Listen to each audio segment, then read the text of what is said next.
So, you are a medieval king. Congratulations. Maybe, let us see how long you last. Before we dive in, make sure to hit that like button and subscribe if you are enjoying these slow, sleepy steps through the weirdness of history. And tell me, where are you listening from tonight? And what time is it there? I read every comment. You might be on a train, in bed, or under a blanket somewhere, trying not to think about Monday. Either way, I am glad you are here. Now then, dim your lights, pull your covers a little closer. Let the sound settle into the room and let us begin. You wake up to bells. Not gentle chimes or soft bird song. No, this is the 1300s. It is the clanging of iron bells from the chapel tower below your window, ringing not out of reverence, but out of pure spite. It is 6 o'clock in the morning. Maybe. No clocks yet. Just the noise. You are in bed. Well, sort of. Technically, it is a bed. 4 thick posts, carved from oak, draped in fabric, so heavy it could survive a siege. The mattress is stuffed with straw, feathers, and probably at least one rat who pays rent in fleas. The blanket on top smells faintly of wet wool and unspoken royal secrets. You blink. You are alone. That is rare.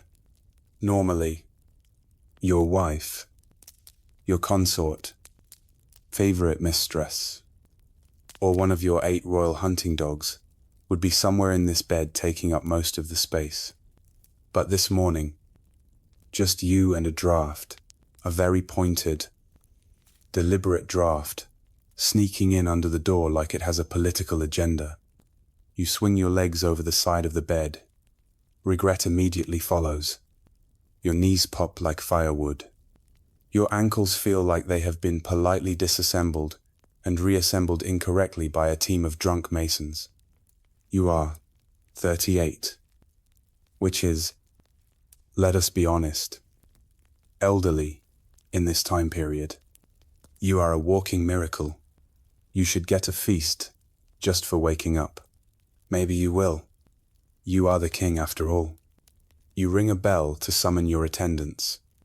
It is a small bronze thing that makes the same noise whether you are asking for a hot bath or declaring war. You shake it twice and wait. The sound echoes down a hallway somewhere. You hear one servant trip, a second one sigh. Footsteps shuffle toward you like they are negotiating with fate. A boy named Anselm enters. He is 12, underpaid, and already developing back pain from carrying royal night-chamber pots. He bows so deeply he nearly headbutts the floor. Good morning, your majesty.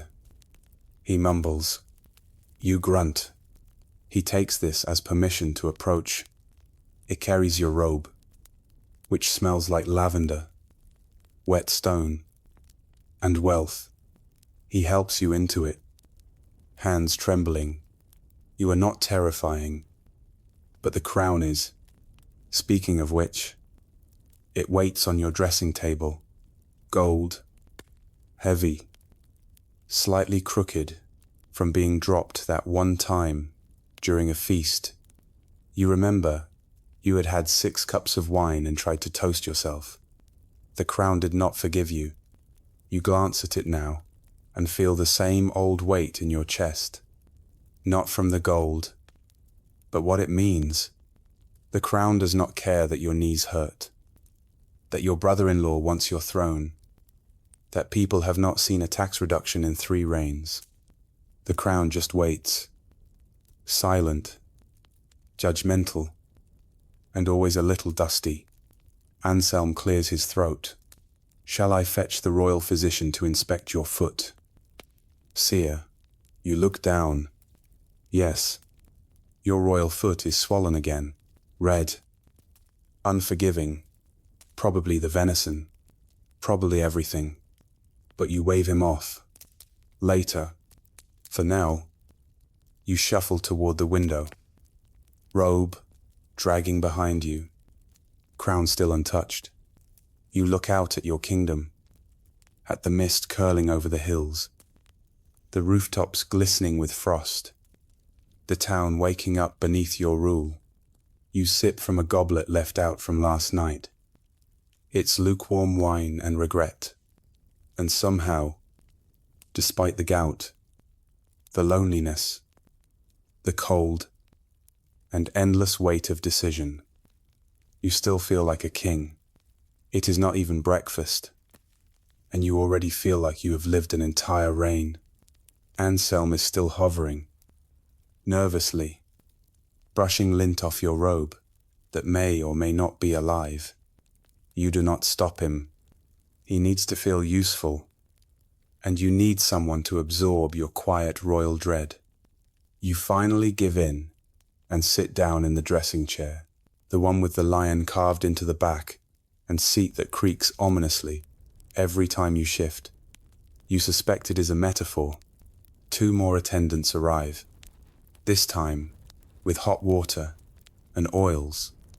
They bow. One murmurs, "For the face, Your Majesty." You lift an eyebrow. "What is wrong with my face?" They freeze, eyes wide. "Nothing, Sire. Just morning dew." You nod slowly. Morning dew is now court language for bags under your eyes and a beard that has been trying to unionize. You endure the ritual. A damp cloth. Oil that smells like crushed rosemary and regret. A blade so dull, it might as well be ceremonial. They shave you like you are a relic. Delicate with reverence and zero urgency. You have to sit perfectly still while trying not to sneeze. Sigh. Or twitch. You are the king. But in this moment, you are at the mercy of 3 men with nothing to lose and 1 sharp object. After the final layer, the crown, you do not put it on yet. You just hold it. It's dead heavier today. Then the door opens, and in comes your Lord Chancellor. Voice, already mid-sentence, scrolls in hunt. Powdered wig askew like it survived a minor storm. He does not wait for an invitation. He never does. His name is Everard, and he is the most efficient man you have ever met, and the most exhausting. We have 6 petitions from the guilds, 3 border complaints, a goat theft in Alderwick that somehow escalated to accusations of sorcery, and the bishop is waiting to see if you will approve a new chapel roof made entirely of lead. You have not had even breakfast. You wave vaguely. "Bring me the goat one first." He blinks. "Truly." You nod. You know exactly what you are doing. You want to delay the big stuff. You want to read about the goat. Maybe laugh. Remember what it feels like to be a human with curiosity instead of a king with ulcers. You are led into the royal breakfast chamber. It is technically called the sunroom, though it receives exactly 2 hours of filtered light through a slit in the stone wall. The long table is already set. Pewter plates, bread that could chip teeth, a roast pheasant that has been roasted again for good measure, and your food taster, Benedict, already chewing, nodding gravely. "No poison," he says with his mouth full. You do not even flinch. You just take your seat at the end of the table, miles away from anyone else, and pick up your knife. Breakfast as a king is not peaceful. There are heralds reading the names of people waiting for an audience. There is a scribe scribbling every bite you take for the official royal diet log. Why, you are not sure. There is someone announcing today's weather, as though it is news from a battlefield. Fog approaching from the east, possible rain near the barley fields. Wilfried, the steward, brings a tray of jams. Bows, and asks if you would prefer gooseberry, blackberry, or the royal favorite, onion and plum. You say nothing for a moment, just stare at him. He wilts. You choose gooseberry, always do. But he has to ask every single morning. By the end of breakfast, your shoulders are tight, your foot is throbbing, and your mind has already fought 6 imaginary battles and 1 none. But you rise because the crown is waiting, and kings do not get to rest. They just get better at pretending they did. You step into the great hall like you are about to go to war, because in a way, you are, not with swords, horses and banners, but with words, requests, with complaints delivered by people in robes who have not done a day of physical labor in their lives, but still talk like they have carried the kingdom on their backs. You sit at the high-backed throne at the head of the hall and try not to groan too loudly. The throne itself is terrible, not metaphorically. It is quite literally a wooden torture device with cushions so thin they might be painted on. The armrests dig into your ribs. The back is carved with lions that seem to judge your posture. You shift once, regret it, instantly. The room fills with voices. Murmurs. Footsteps. The sound of men in boots trying to sound more important than they are. The courts begin to line up. A man from the fishing guild bows and presents a scroll. He talks about boat taxes, then something about eel rights. You are not sure. You nod politely while your mind drifts to the pheasant you did not finish at breakfast. Willett, your royal falconer, appears next. He has still got feathers in his beard and a look on his face, like he just remembered something very important, but refuses to say it. Your Majesty. The hawks have taken a liking to the Chancellor's wigs. I believe it is a divine sign. You blink at him, a sign of what he considers this, the collapse of judicial vanity. You sigh. Tell them to aim lower next time. Next comes a dispute between 2 barons, about a hill. One says it is his, because he peed on it when he was 12. The other says it is his, because father died near it. You resist the urge to call for a coin toss, and instead ask for maps. They do not have maps. They have feelings. The debate goes nowhere. You send them to discuss it with your scribe in the hall closet until someone cries, Everard. Your chancellor returns like a wasp in human form. Sire, we still must address the matter of Prince Baldwin's request for additional lands. You inhale through your nose. Baldwin, your cousin, known for hunting inside monasteries and calling every woman he meets wench. Even if she is holding a sword, tell him I will give him land when he stops setting fire to other people's. The bishop enters next. Robes so long they have collected half the castle's dust. He bows with one hand and adjusts his beard with the other. Sire, the chapel roof leaks onto the altar. We propose melting down 3 silver candlesticks to fund repairs. You raise an eyebrow. Which candlesticks? He hesitates. The ones gifted by your late mother. You smile without humor. Then I propose you find a new roof and keep your hands off my mother's candlesticks. You do not get up. You do not shout. You do not storm out. But the room falls quiet anyway. That is the power of the crown. You can wound with a whisper. At midday, you finally rise stiff, sore, drained. You are ushered to a side room for a moment of reprieve. A steward offers wine. You accept, without speaking. You sit in a smaller chair, less ornate, more merciful, and drink in slow gulps. The fire crackles nearby. You stare into it. This is your kingdom. This hall. These voices.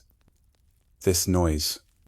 And though it exhausts you, though it gnaws at your patience like a bored terrier, you belong to it just as much as it belongs to you.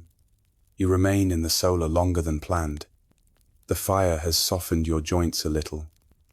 And the wine, imported, sharp, expensive enough to offend the peasants, is taking the edge off your temper. You swirl it in the goblet like it is going to give you answers.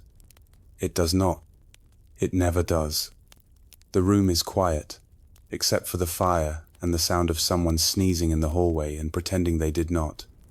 You think about ignoring the afternoon session entirely, just not showing up, pulling your robe tighter, drawing the curtains, and claiming a noble illness. The king has humoral imbalance. Everard would say he requires rest. Leeches and boiled roots. No one would question it. Not publicly, but you do not, because kings do not get to disappear. Not unless they want their cousin Baldwin to slide onto the throne while they nap. You stand slowly, one vertebra at a time. Your knees sound like a basket of walnuts being stepped on. You rise. You are starting to suspect the royal physician is avoiding you out of professional shame. You may be the only king in history with a limp caused by ceremonial dancing. You pull your robe tighter and step back into the corridor. The castle is buzzing now. Servants bustle past like bees with bad posture. A messenger from the north has arrived and looks like he has been dragged here by a mule and the will of spite. He smells like wet leather and anxiety.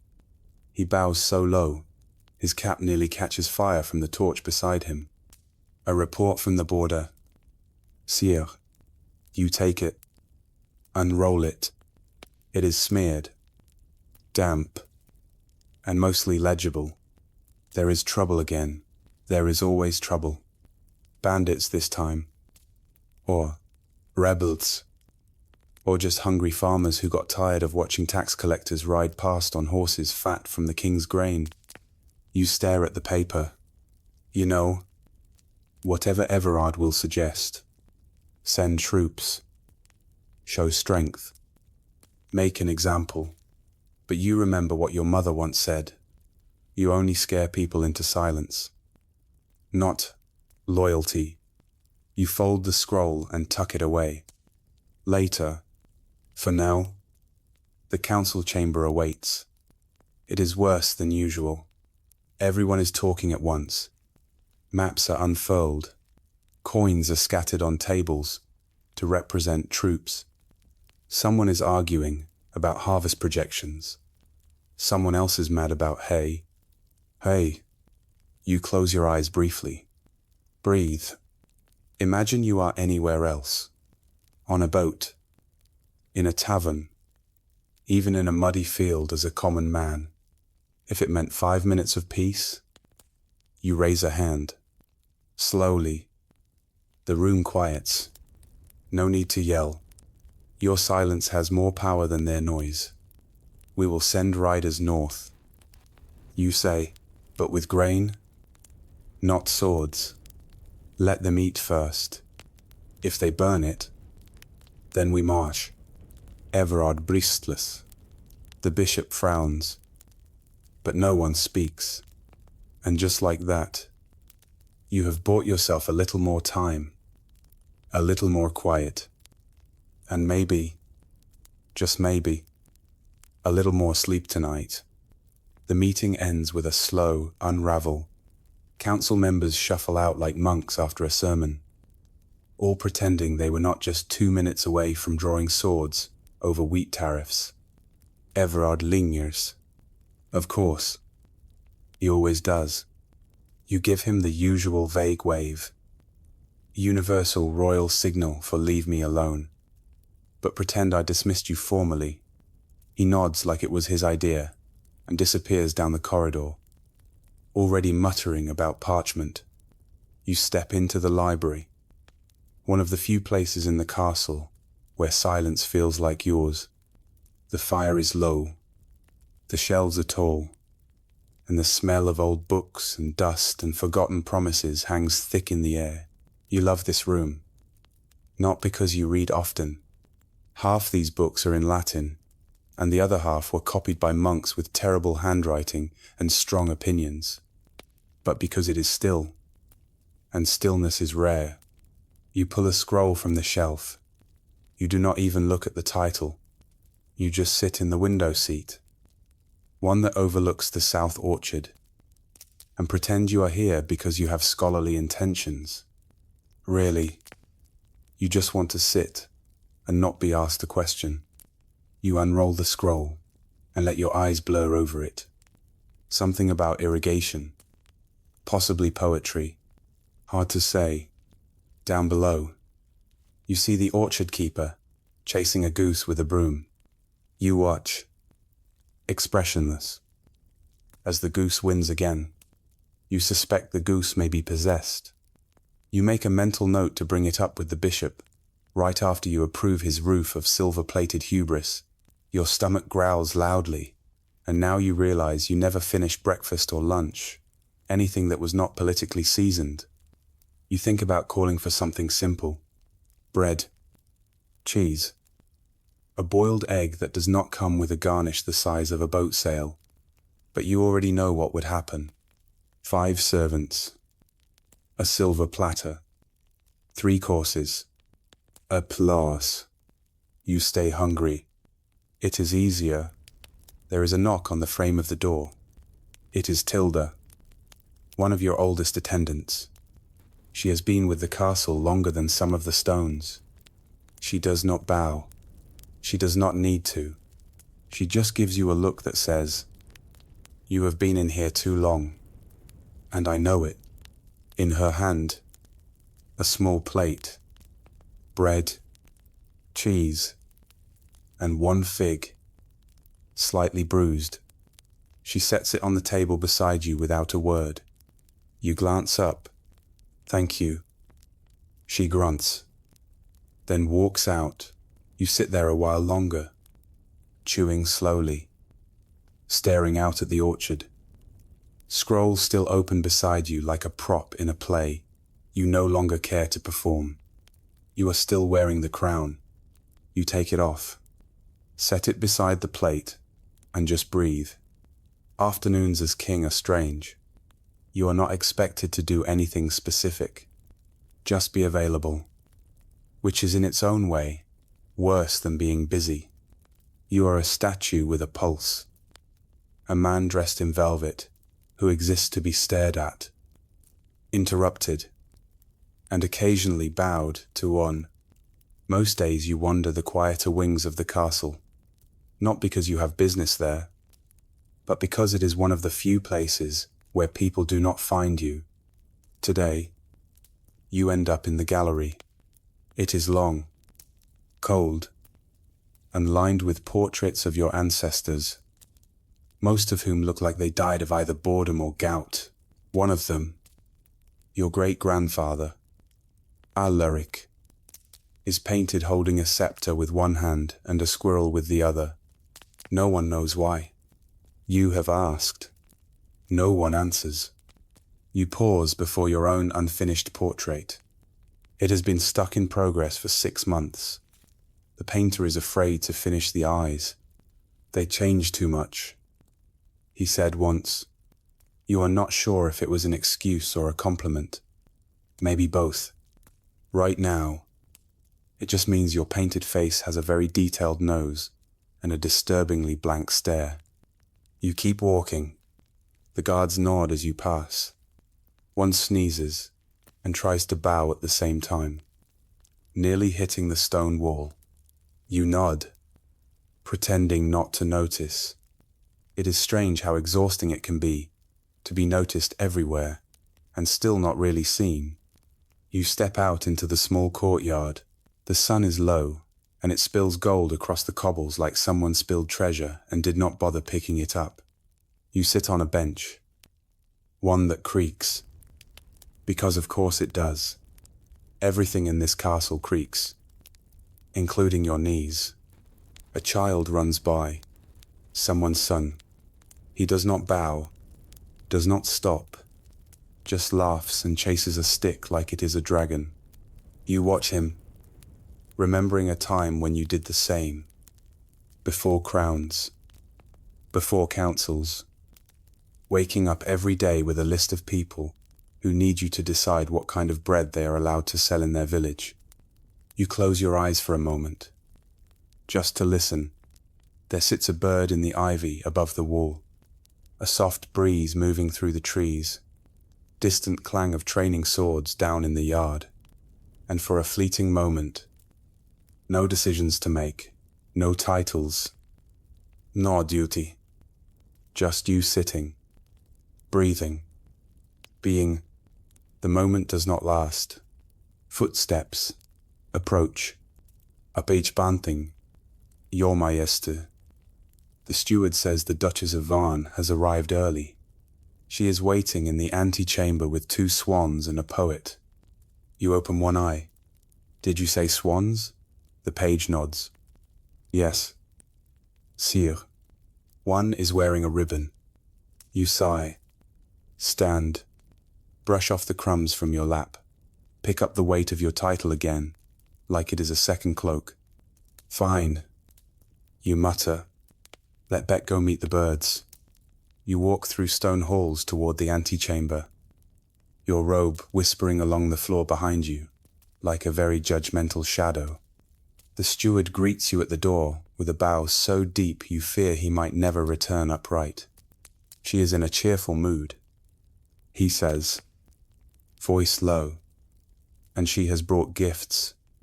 You squint at him. Is one of them silence? He pretends not to hear. Inside, the Duchess of Varn is already holding court, despite being very much in your court. She is draped in furs thick enough to smother a small horse, and she is surrounded by an entourage of nervous servants and one poet who looks like he has lost a bet. The swans. Yes, 2 of them are tethered by delicate cords of silk and seem remarkably unfazed by being indoors. One is pecking the other. The other is plotting revenge. Your Majesty. The Duchess booms, her voice coated in the honeyed arrogance of someone who owns more land than she has ever seen. How radiant you look. The sunlight favors your face today. You consider telling her the sunlight is not even in this room. Instead, you bow your head slightly. Your Grace, I trust your journey was interesting. She cackles.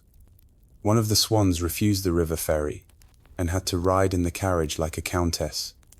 The poet standing at her elbow coughs into his sleeve and mutters something about Avon nobility. You glance at him. He wears a velvet cap and the vacant look of a man who has survived 3 readings of his own work in the same afternoon. Do you bring word from Varn, you ask? Already regretting it. She waves her hand like the subject is beneath her. Trade is steady. Grain is fat. My nephew is considering monkhood. And I have discovered a new spice. Red as blood. Smells like burnt garlic. Very fashionable. She says this as though she invented it.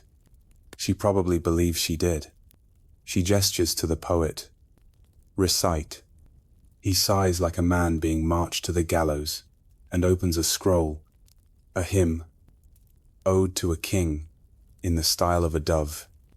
After dream turnips, you raise a hand.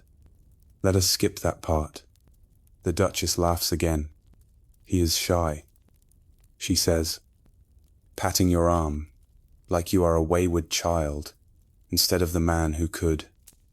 With a single nod, you have her banquet hall filled with goats. Now, Your Majesty, I simply must talk with you about expanding the Eastern Road. You see, my swans need a smoother ride. You stare at her for a beat. Is this a metaphor, or are we still talking about actual swans? Both, she says brightly. An hour passes. You listen to her make demands. I offer gossip, flirt badly, and misquote scripture. You sip wine that you do not remember asking for. You nod at all the right moments and resist the urge to fake a fainting spell just to escape the room. Eventually, she stands. You have been such a gracious host, she says, clearly preparing to talk for another 20 minutes. But you rise, take her hand, and bow. Always a pleasure. Duchess, may your return journey be uneventful for you and your birds. She beams, clearly taking it as a compliment. As she leaves, the poet mouths, "Thank you." At you, you consider adopting him out of pity. And just like that, the room is quiet again. Well, except for the swan that left a message on your rug. You stare at it, then look up. This is still better than the council meeting. You do not go straight back to the council chamber after the Duchess departs. You need a moment, a long one, maybe a month. You walk slowly down the corridor, past tapestries that depict your ancestors winning battles you are not sure ever happened. One of them shows a man, possibly your great-uncle, strangling a wolf with one hand and kissing a nun with the other. You stare at it for a while, trying to decide if you are impressed or just deeply concerned. The castle is quieter now. Late afternoon has a way of softening everything. Voices, footsteps, even ambition. The servants are more tired. The guards relaxed. The stone corridors echo less. Everyone is just waiting for supper. You slip through a side door and take the back way up to the North Tower. It is rarely visited. Too many stairs. Not enough gold. Which is exactly why you like it. Up here, the wind hums against the arrow slits, and the dust does not care what title you wear. There is an old chair by the window, and for a moment, you let yourself sit without poise. You lean back, let your arms fall. Stomach expands, like it has not had to impress anyone since breakfast. From this height, the kingdom looks unreal. Like a painting, the town is laid out in soft lines and crooked chimneys. The fields beyond wave like a worn green blanket. And far in the distance, a thin ribbon of river glints in the fading light. It is beautiful, and it makes you feel something dangerously close to small, which is oddly nice. There is a knock at the door, a soft one. You consider ignoring it, but you know the rhythm. It is Tilda. No one else knocks like they are testing the wall for secrets. She enters without waiting. Of course, she sets down a wooden cup on the windowsill. Warm cider, stolen from the steward's private stash. You raise an eyebrow. You steal for me now. She shrugs. I steal back for you. It was yours to begin with. He just did not know it. You nod. Take the cup. Sip. It is sweet, sharp, and laced with cinnamon. Your eyes close for a second, longer than expected. She watches you, arms crossed. You have not eaten properly in 2 days. Your legs are swollen again, and you smell like formal diplomacy. You glance at her. That bad. You smell like ribboned poultry and lies. You chuckle, but it catches in your throat. It is not that funny. Not really. She softens just a little. You do not have to be still every hour of the day. You know, you look out the window. If I step, not steal. I bent. Maybe, she says, but you have been brittle lately. You do not answer. You just keep sipping the cider and watching the sun pull its last gold streak across the world you are responsible for. Before she leaves, she adds, "There is soup at the fire tonight. I will bring some, And if you try to give it to the dog again, I will make sure your robes shrink. She steps halfway down the stairs before you manage a quiet thank you. Not as king, just as someone who needed a minute. You stay in the North Tower longer than planned. The cider warms you from the inside out, and the silence feels earned, not forced. Outside, the last threads of daylight slip behind the hills, taking with them whatever pressure was still clinging to your shoulders. Down below, the torches are being lit one by one. It looks like the kingdom is exhaling. You should go back, but instead, you stay seated in the old chair, rubbing your thumb along the rim of the cider cup. It is smooth and worn, like it has been passed through more hands than the throne itself. You wonder how many kings have sat here before you. Probably none. Most preferred the solar or the war room. You have always liked places people forget about. You close your eyes for a moment and let your mind wander, not to war, or taxes, or cousins who think they would make a better monarch, but to the first time you walked into the throne room, not as a king, a boy. You were 13, maybe 14, wearing boots that did not fit and a belt that kept sliding. The hall felt impossibly large back then. The crown seemed like a joke, something that belonged to a storybook or a coin. You remember thinking, there is no way I will survive this. You were right, in a way. That version of you did not survive. He grew into someone else. You open your eyes and glance down at your hands. The rings feel heavier now. The calluses from your training days are still faintly there, ghosts beneath soft skin. Your fingers used to hold a bow. Now they hold the scepter and shake from too much writing. From behind the stone wall, you hear faint music. A lute. Maybe. Someone practicing. Not well. Probably Aldred. The stable boy with dreams of becoming a bard. The tune stumbles. Repeats. He stumbles again. You smile. Not because it is good, but because it is honest. There is something comforting about that. You finally rise. Joints protesting as always. You are not old, but your bones have questions. You stretch. Sigh. Set the empty cup down gently on the sill. It will be gone by morning. Tilda sees to everything. You descend the tower slowly. Cloak, trailing behind like the ghost of your younger self. The castle is glowing now. Candles and alcoves. Hearths burning low. The distant echo of someone laughing in the servants' quarters. You envy them sometimes. Not their work, but their ease with each other. At the bottom of the stairs, a scribe nearly walks into you. He stammers, bows, drops a scroll, picks it up, bows again. You wave him off gently. Do not worry. I was never here.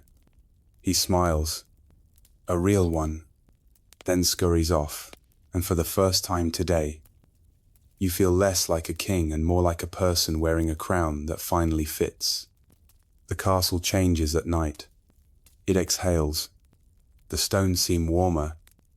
The torches lower. The footsteps softer. You make your way through the halls. Not like a monarch, surveying his domain, but like someone slipping back into something familiar. You do not need a procession. You do not want one. The guards nod, but do not follow. Tilda must have told them. It is that kind of night. You pass the chapel, quiet now, except for a single flickering candle and the faint scent of old incense and even older confessions. Someone is inside whispering a prayer that probably has nothing to do with you. And for once, that is a relief. You enter the lower hearth hall, a tucked-away chamber near the kitchens where air smells like ash. onions, and the past. It is where you go when you want to eat without being watched. No trumpets, no feast, no taster waiting to die heroically. Just a bowl, a spoon, and enough space to sit without needing to sit up straight. Tilda is already there. Of course. She gestures to the seat, closest to the fire, and hands you a bowl before you even say anything. It is hot, thick, and full of things you can actually name. You eat in grateful silence, letting the warmth of broth chase the chill from your spine. Still wearing the crown, she says eventually. You reach up, startled, and then laugh. It has become such a part of you that you forget it is there. You pull it off and set it on the bench beside you. It looks oddly small now, like something a child might pretend with. Tilda pours something dark and strong into a second cup and hands it to you. Careful, she warns. It bites on the way down. You sip. It does. But it also numbs your gums in a comforting way.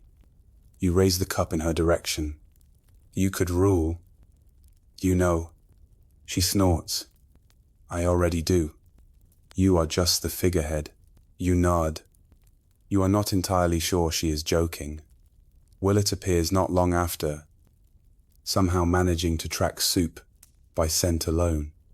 Ah, royal leftovers, he says, settling in beside the fire and stretching like a cat that survived too much weather. Tilda, you absolute goddess of broth. Your soup makes me believe in a future I have no evidence for. He is followed by Godric, who does not speak.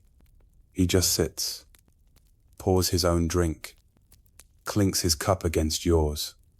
Once a toast without words, you sit together, king, servant, falconer, soldier, in a room that never asks questions. The fire crackles, the bowl's empty, the night deepens, and for a little while, no one talks about kingdoms or decisions, or what waits beyond the castle walls. You are just people, breathing, eating, warming your bones beside the fire. And in that quiet, with the crown resting beside you instead of on your head, you feel something rare. Rested, the fire has burned down to thick glowing coals by the time the others drift off, one by one, like candles snuffed without ceremony. Willett goes first, claiming something about a dream he left unfinished last night. He bows dramatically, nearly trips over the bench, and shuffles off, muttering about golden geese and warm ale. Tilda yawns and stands with a grunt, pausing only to take your empty bowl and scowl at how little you ate. Next time, I will pour it down your throat myself. You smile. Barely. Would not be the first time. She raises an eyebrow. Will not be the last. Then she is gone. Godric remains for a while longer, the way old stones remain after everything else has moved. He does not speak, just stares into the coals like they owe him an answer. When he leaves, it is with a quiet nod. No words, just shared understanding. The kind you only get after years of standing in the same storms. Now it is just you and the fire. Crown, still sitting beside you, glinting faintly in the ember light. You pick it up, slowly turn it over in your hands. It is heavier than it looks, even without the symbolism. Cold, gold set with stones that you are not sure you could name anymore. Once you stared at this thing like it held all the power in the world. Now it feels more like a responsibility that never puts itself down. You think about the decisions you made today, the ones you delayed, the ones you dodged, You think about the Duchess and her swans, about the young boy chasing the stick in the courtyard, about the border scroll you still have not answered, about the woman you nearly married years ago who did not want a throne, just a garden. Your life is a chessboard, and most days you are pretending to know which piece does what. You set the crown down again gently, not out of disrespect, but because you know you will need it tomorrow, and tomorrow will come. You rise slowly, the bench creaking in protest. Your joints ache. You rub your temple, tell yourself you will sleep. But kings rarely sleep. Not really. They rest in pieces, in borrowed hours. You leave the hearthroom through the side door, the one the guards forget exists. The corridor is dark, torchlight flickering, like it is trying to whisper secrets to the walls. Your footsteps echo softer now, slower. No one is watching. You do not need to perform. You reach your chambers. The door is slightly ajar. You pose. Listen. Nothing. Just the low hum of castle silence. You step inside. The bed is large. Empty. Already turned down by hands. You did not see. You sit on the edge. Untie your boots. Exhale through your nose. Your head feels too full and too hollow. At the same time, you lean back. Let the dark settle over you, and before you drift off, whisper to the ceiling, almost amused, "Let us sit. See if I get it right tomorrow." Morning finds you the way it always does, uninvited, a little rude, and entirely too early. You wake before the bell, which is both suspicious and cruel. There is a window high in the corner of your chamber, just enough to let in a sliver of grey light and a draught that seems personally offended by your existence. Your eyes open slowly. You stare at the ceiling beams, waiting to remember who you are today. For one glorious second, you almost forget you are king. Then your foot cramps. Back, protests, and your bladder reminds you that royalty has nothing on biology. You sit up with the grace of a sack of barley. The mattress groans. It has been restuffed twice this year, and still manages to feel like sleeping on guilt and horsehair. You swing your legs over the side, and immediately step on something cold. A scroll. Of course. Why would your nightstand not be leaking royal paperwork? You rub your eyes. Something in the corner of your mind is already whispering about unfinished council matters, unresolved land disputes, and that envoy from the Eastern Isles who smells like pickled fish and wants an audience again. You inhale, exhale, swing your shoulders once, twice. The joints pop like kindling. There is a knock at the door. Not loud, not soft, just insistent. It is Anselm. You do not even need to ask. Enter. You mumble. I still blinking the world into focus. The boy shuffles in with a tray. Porridge, bread, butter, a single boiled egg. One piece of fruit that looks optimistic about its own freshness. Breakfast. Sire, he says. Eyes on the floor. He always looks like he expects to be yelled at. You do not yell. You just nod. He sets the tray down carefully like it might explode. He hesitates. Then the steward says the bishop is waiting. Of course he is. You take the bread. Have slowly, and mutter around it. Let him wait. And Anselm hesitates again. He wants to say something. You glance up. Out with it. He fidgets. Did you sleep well? Your Majesty, you blink. It is such a normal question. It nearly catches you off guard. You nod slowly. Well enough. He nods too. Like that answer matters to him. Maybe it does. He turns to go. Stops again. One of the kitchen boys says there is a cat nesting in the chapel roof. You raise an eyebrow. Is it pregnant or pious? Unclear. He replies seriously. Then he is gone.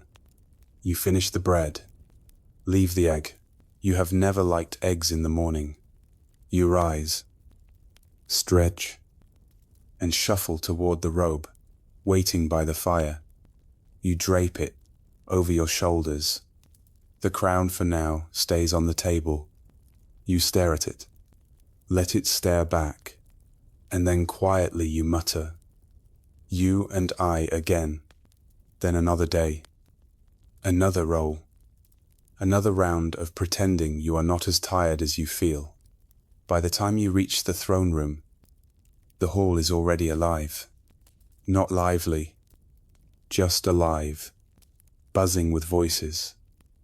Papers, rustling, boots clacking, and the faint smell of too many bodies trying to act like they did, not just sprint here to be early. The herald announces you, in the usual voice. Booming, theatrical, about 2 syllables, too long on your name. You wonder, not for the first time, if he practices his dramatic pauses in front of a mirror. Probably. You walk the length of the hall slowly, not out of pride, but because your left knee is sending you warnings. You have stopped trying to disguise the limp. Everyone has seen it. Pretending otherwise just makes them nervous. The throne sits on its raised dais like it always does. Looming, cold, built to be more statement than seat. You ease down into it, biting back a wince. The cushion is still too thin, and the carved lions on the arms are still just as judgmental. You adjust your robe, shift your shoulders, pick up the scepter. Everard is already mid-scroll, eyes alight with bureaucratic glee. First item, Sire. The grain merchants of Westmere request a reduced levy, citing the unusually damp spring. They have included samples. You raise an eyebrow. They sent wet wheat. He nods. In a push, slightly moldy. You wave him on. Tell them I admire their commitment to theatrics. But no. Next, a visiting knight from the south. Sir Elric something. Broad-shouldered. Hair like a sunset. The kind of man bards write about, because he makes for easy metaphors. He bows, flourishes, and offers you a sword you do not need for your glory. Sire, you resist the urge to say you already have a drawer full of glory swords, and most of them are decorative. Instead, you nod, put it with the others. He offers a tale of slaying a boar the size of a wagon. The court gasps in all the right places. You sip water and pretend not to yawn behind your goblet. The bishop frowns at the mention of blood. You suspect he thinks meat should be blessed before it is hunted, which raises interesting logistical concerns. Next, an old woman from the far western hamlets. No title, no entourage, just a basket of something wrapped in cloth. She curtsies low, lower than she needs to, and presents you with a pie. You blink. Is this for me for your table? Assir, she says, and your patience. You have not raised taxes in our village in 3 winters. We noticed. You pose. You were not aware. Not directly. That was someone else's chart. But you nod and take the pie. It smells like cinnamon and something deeply humble. After she leaves, Everard leans in. Should I test it for poison? You glance at him. Touch the pie, and I shall have you taste every ink bottle in your office. The day drags. There are disputes about grazing rights. One man insists his neighbor's goats are haunted. Someone else presents a poem about tax reform, which is the cruelest thing you have ever had to pretend to enjoy. By the end of it, your throat is dry, neck aches, and your face is frozen into that half smile you wear when people are watching. You rise. The court bows. You walk slowly back through the hall, and as you exit, tucked beneath your arm, the warm weight of that pie, you do not go straight to your quarters. Not yet. The court disperses behind you like a wave finally hitting the shore. Pages scattering with scrolls, guards shifting back to their posts, and nobles peeling off into alcoves to whisper and pretend they are not whispering. Everard follows for a few paces until you slow just slightly. That is enough. He takes the hint and peels off toward his records chamber. No doubt, to alphabetize accusations or file a report on your facial expressions. The pie is still warm. You hold it in both hands, walking slowly down the less used corridor that leads to the old map room. It is one of those spaces no one has touched in years. Too drafty for meetings, too remote for eavesdropping, and full of parchment that smells like history and mildew, which is frankly perfect. The door creaks open like it is surprised to be used. You step inside. The windows here are tall and narrow. Dust streaks the light across the room in pale beams that cut through shadow like forgotten banners. Maps hang on the walls, some curling, cracked, all out of date. You once ordered someone to update them. They nodded and promptly did nothing. You never followed up. You sort of like them this way. They are honest. You settle into a worn leather chair at the corner table. No ceremony. Just a man with pie in a room full of inaccurate borders. You unwrap it carefully. The crust is a little rough. The filling, a swirl of spiced fruit and something nutty. Smells like it was made by someone who did not rush. You break a piece off with your hands. No plate. No silver fork. No applause. And it is good. Not noble good. Not prepared by a chef who studied under a duke. Good. Just real comfort baked into form. The kind of food that does not try to impress. It just wants you to feel all right for a little while. You sit there, in the silence, chewing slowly, gazing at a map that still shows the kingdom with a lake that dried up 20 years ago. You think about sending someone to fix it, then decide against it. After the second bite, you realize your shoulders are lower, your breathing is slower, and no one is asking anything of you. You think of the woman who brought it, the way she said we noticed. You wonder if she will ever know what that meant to you. A breeze sneaks in through the cracked window. You close your eyes. Let it brush past your face just for a moment.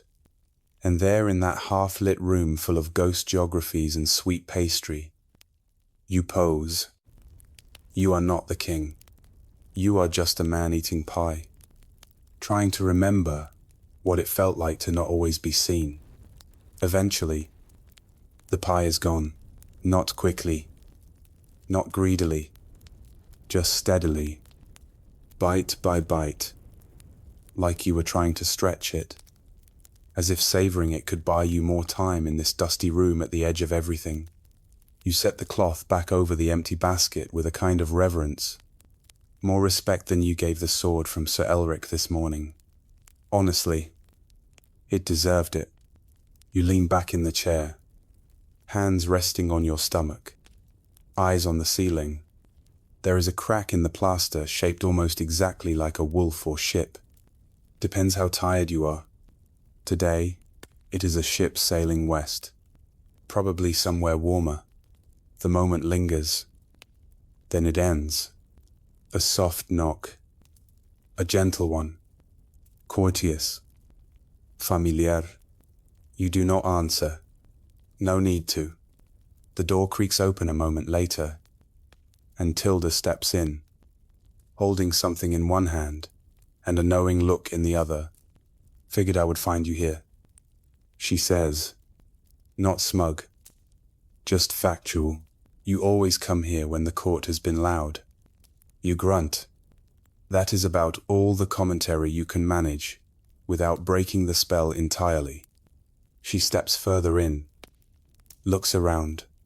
Still have not fixed that lake on the wall. I see. It is a historical lake now. You mutter. Memorial to when things were simpler. She smiles faintly and sets a folded cloak down beside you. Evening is turning cold. Figured you had forgotten. You take it. Not because you are cold, but because it is one less thing to carry alone. She does not leave immediately. She walks once around the room, trailing her fingers along the edge of a warped table, looking at the maps like she used to help draw them. Maybe she did. You know, she says finally. You could tell them to wait. You raise an eyebrow. Who everyone? She replies.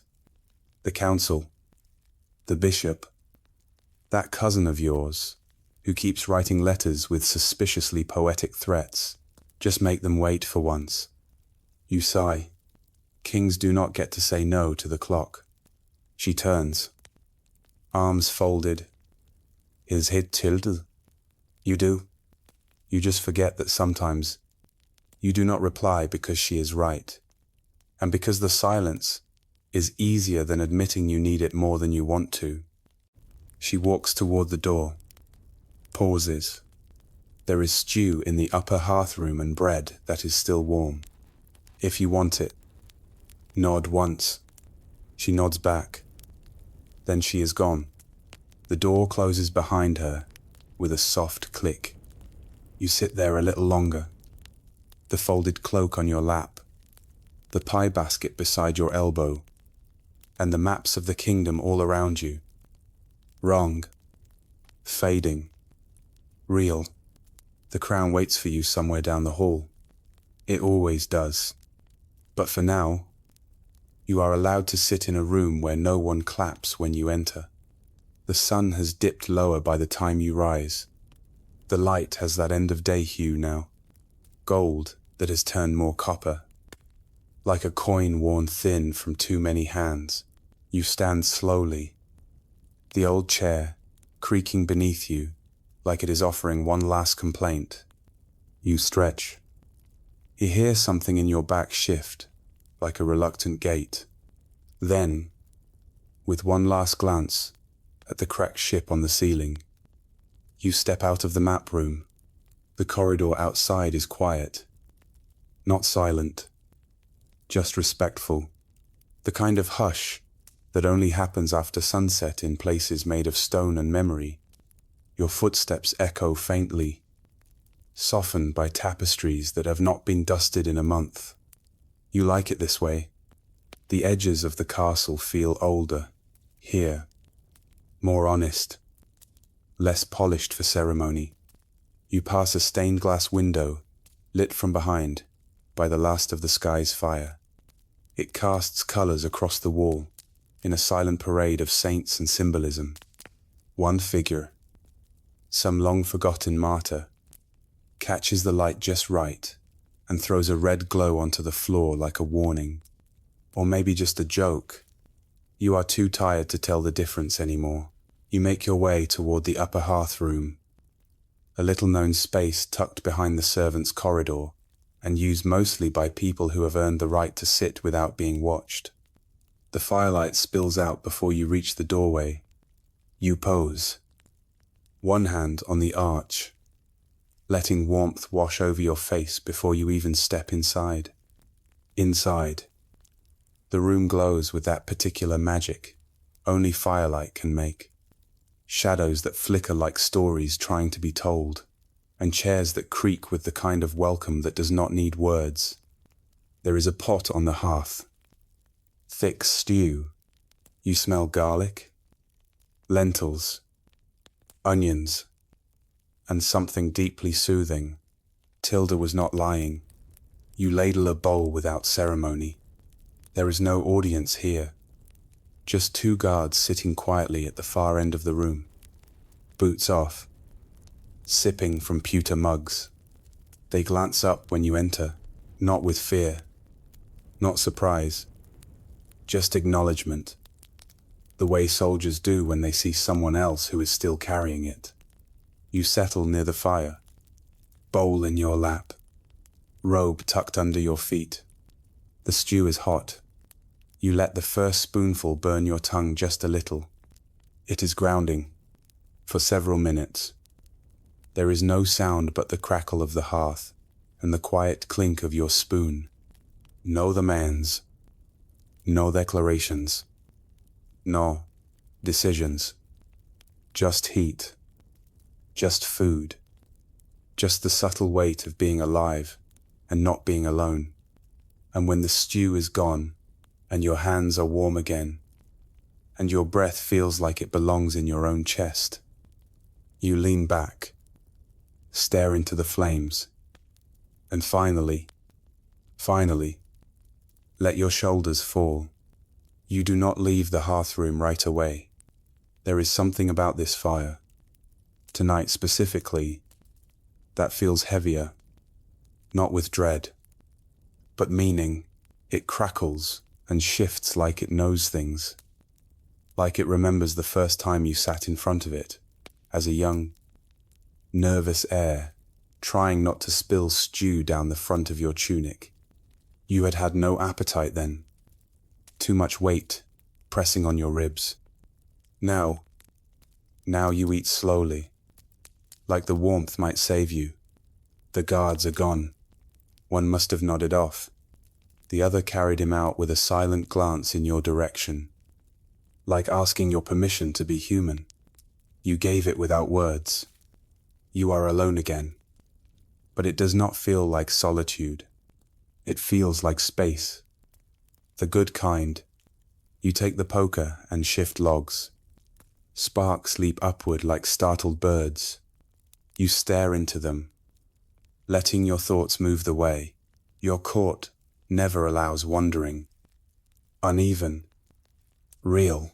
You think about your sister, the one who left for the coast a decade ago, with a merchant captain and a smile too sharp for politics. You never blamed her. You were jealous. If anything, you used to write. She stopped replying. Sometimes you still dream she is living in a village that does not know your name, sitting beside a different fire, laughing without consequence. You think about your first sword, not the ceremonial one, the real iron, dull at the tip, chipped from years of being dropped. It is probably in a storeroom now, buried under silver platters and old war banners. You remember holding it like it meant everything. Now you hold paper and people. You think about the girl in the garden, the one who taught you how to climb the West Tower without being seen. You fell once. She laughed so hard she nearly dropped the apple she was supposed to be stealing. She married someone else. You crowned someone else. It all seems fair in its own way. Putain fair too. The sort of thing that makes you sit longer by the fire, wondering what parts of yourself you bartered away for the sake of being needed. You rest your chin in your hand. The fire is quieter now, just embers whispering instead of roaring. You like that better. You glance at the bowl still sitting in your lap, empty, and for a brief, strange moment, you feel grateful, not for the power or the crown, but for this, a warm bowl, a quiet fire, and the freedom even briefly to think like a person again. The fire has fallen low, just glowing coals now, deep orange, pulsing like the breath of something ancient. You do not move yet. It is the kind of warmth that wraps itself around your bones, not just your skin, the kind that makes even sorrow feel softer at the edges. You lean forward, elbows on knees, fingers laced loosely. The empty bowl sits on the bench beside you. There is a smudge on your thumb. Maybe ash. Maybe ink. You stare at it like it might offer you an answer. It does not. Behind you, somewhere down the corridor, a bell rings faintly. Not urgent. Just timekeeping. The 9th hour after sundown. Which means someone, somewhere, is lighting the chapel's final candle.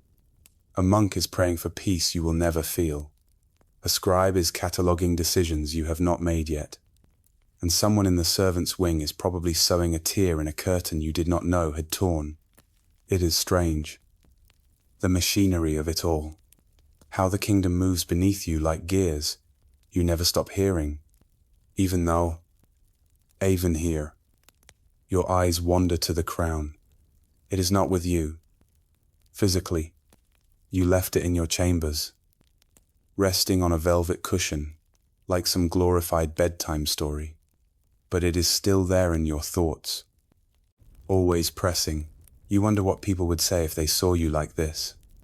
Robe loosened, hair unkempt, shoulders hunched like a man half his age and twice his weight.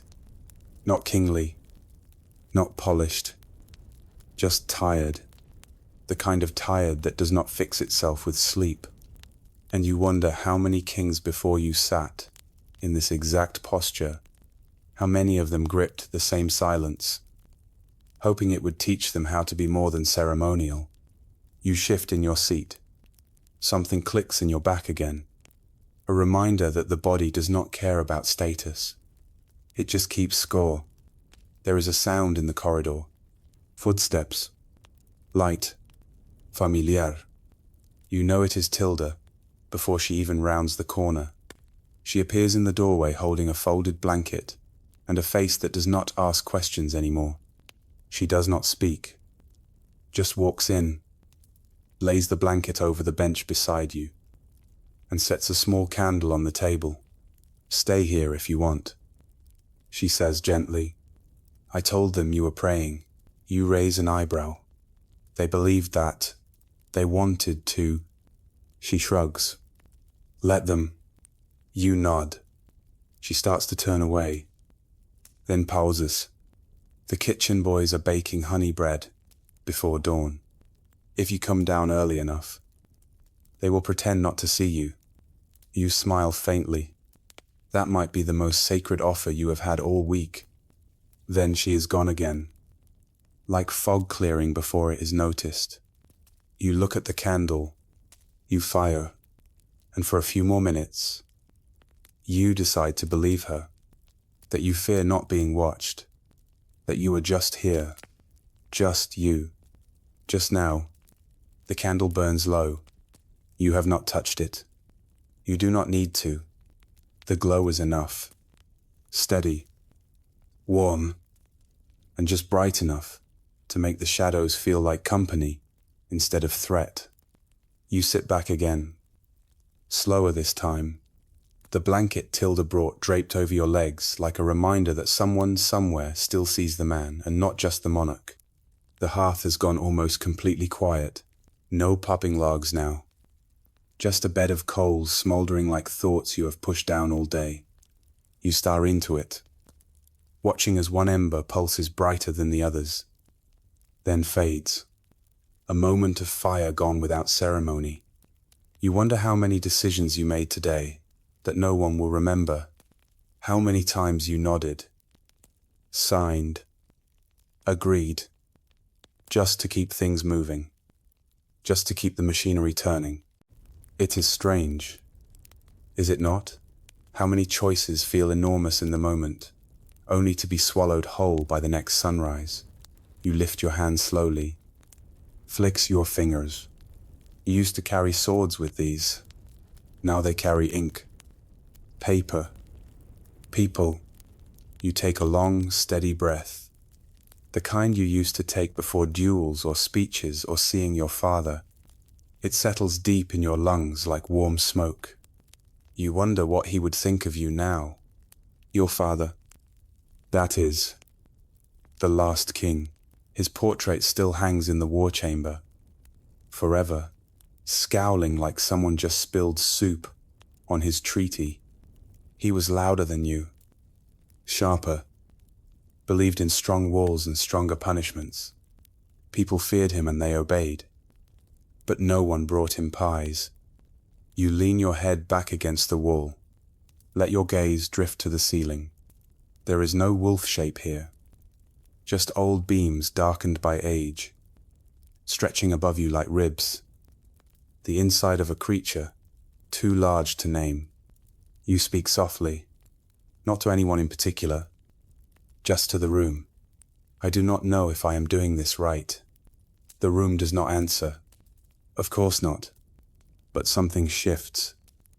Not in the air, but in you, like admitting it out loud, lets a sliver of weight roll off your chest.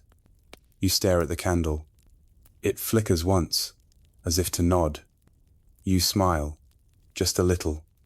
Then you reach down, pull the blanket higher, and let your eyes close. Not all the way, just enough to let the world go quiet.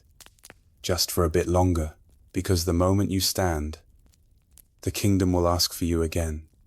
But now, you have asked for nothing and been given peace. You do not remember falling asleep. You just know the fire had faded and the candle burned low. Then you woke up in the dark. Not the kind of dark that frightens children. The kind of dark that feels like velvet. Soft. Complete. Honest.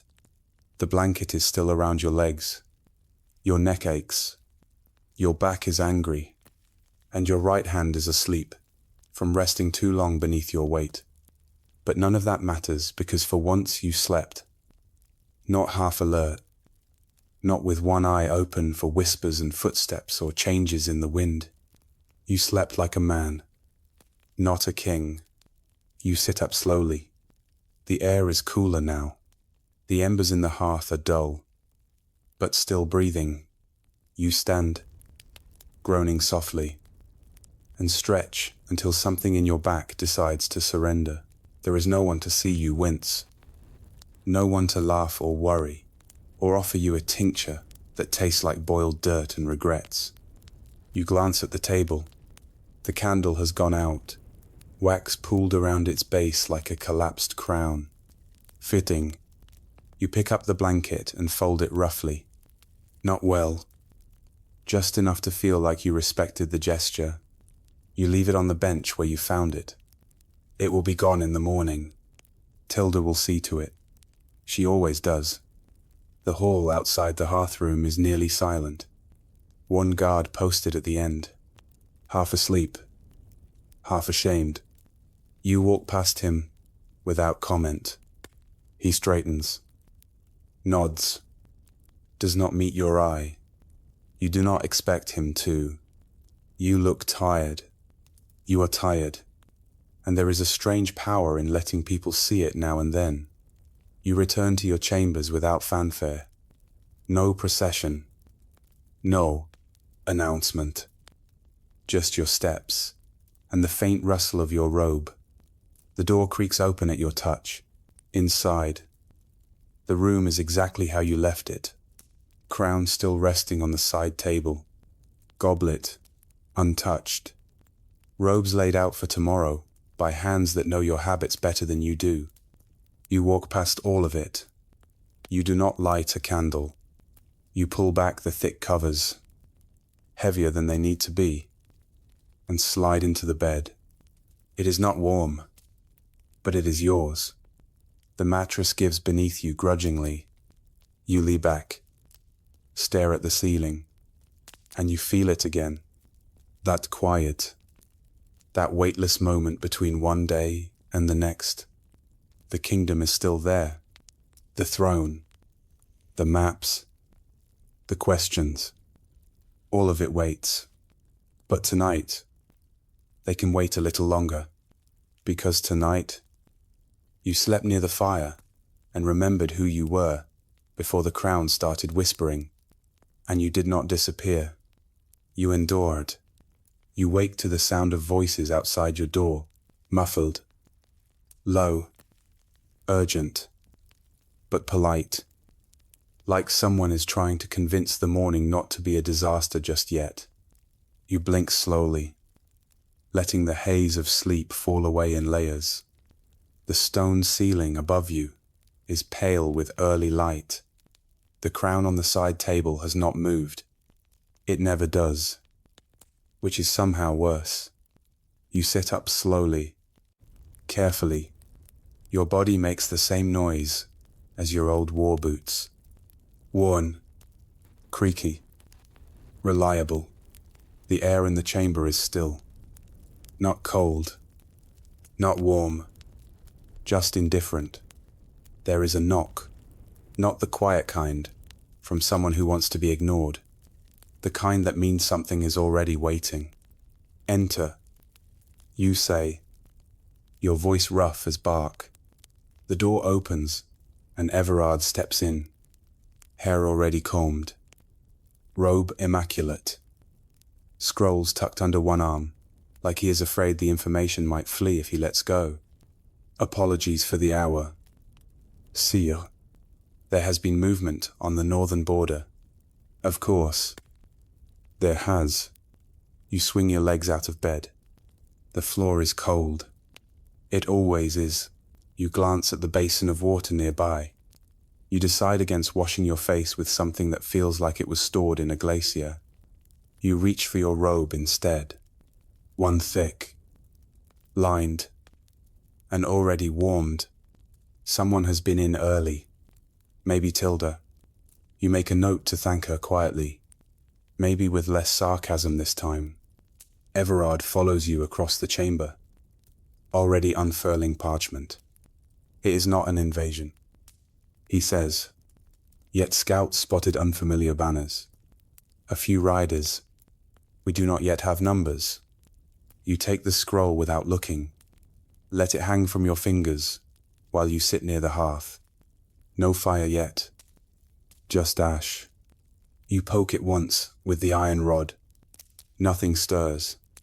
Just like you. Everard pauses. Should we recall the captain from the southern road? Pull troops. You finally look up. No. Not yet. We watch. Let them wonder if we are sleeping. He hesitates. Then bows and retreats as always. Backward and stiff. Like someone who has been taught that the back of a king's head is sacred ground. You sit there for a while, robe drawn tight, scroll unread in your hand. It is not fear. It is not dread. It is tired calculus, because you know what happens next. You have seen it play out 100 different ways. A single wrong decision sparks 10,000 funerals. A single delay saves a village, or loses a castle. The crown never tells you which until after. You finally rise. Toss the scroll on the table. Let it wait. You pick up the crown. Not because you are ready, but because pretending to be is part of the job. You place it on your head. The weight is as familiar as breath now. And when you look into the polished silver tray used as a makeshift mirror, you see it again. Not just a king. A man shaped by obligation, held up by duty, still standing. You leave your chambers with the crown settled on your brow, and the robe draped heavy over your shoulders like it is trying to remind you who you are. The castle's corridors are cooler in the mornings, still waking up like everything else. Fires have not been built in every grate yet. The stone breathes cold. Your breath puffs in front of you as you walk, ghost-like.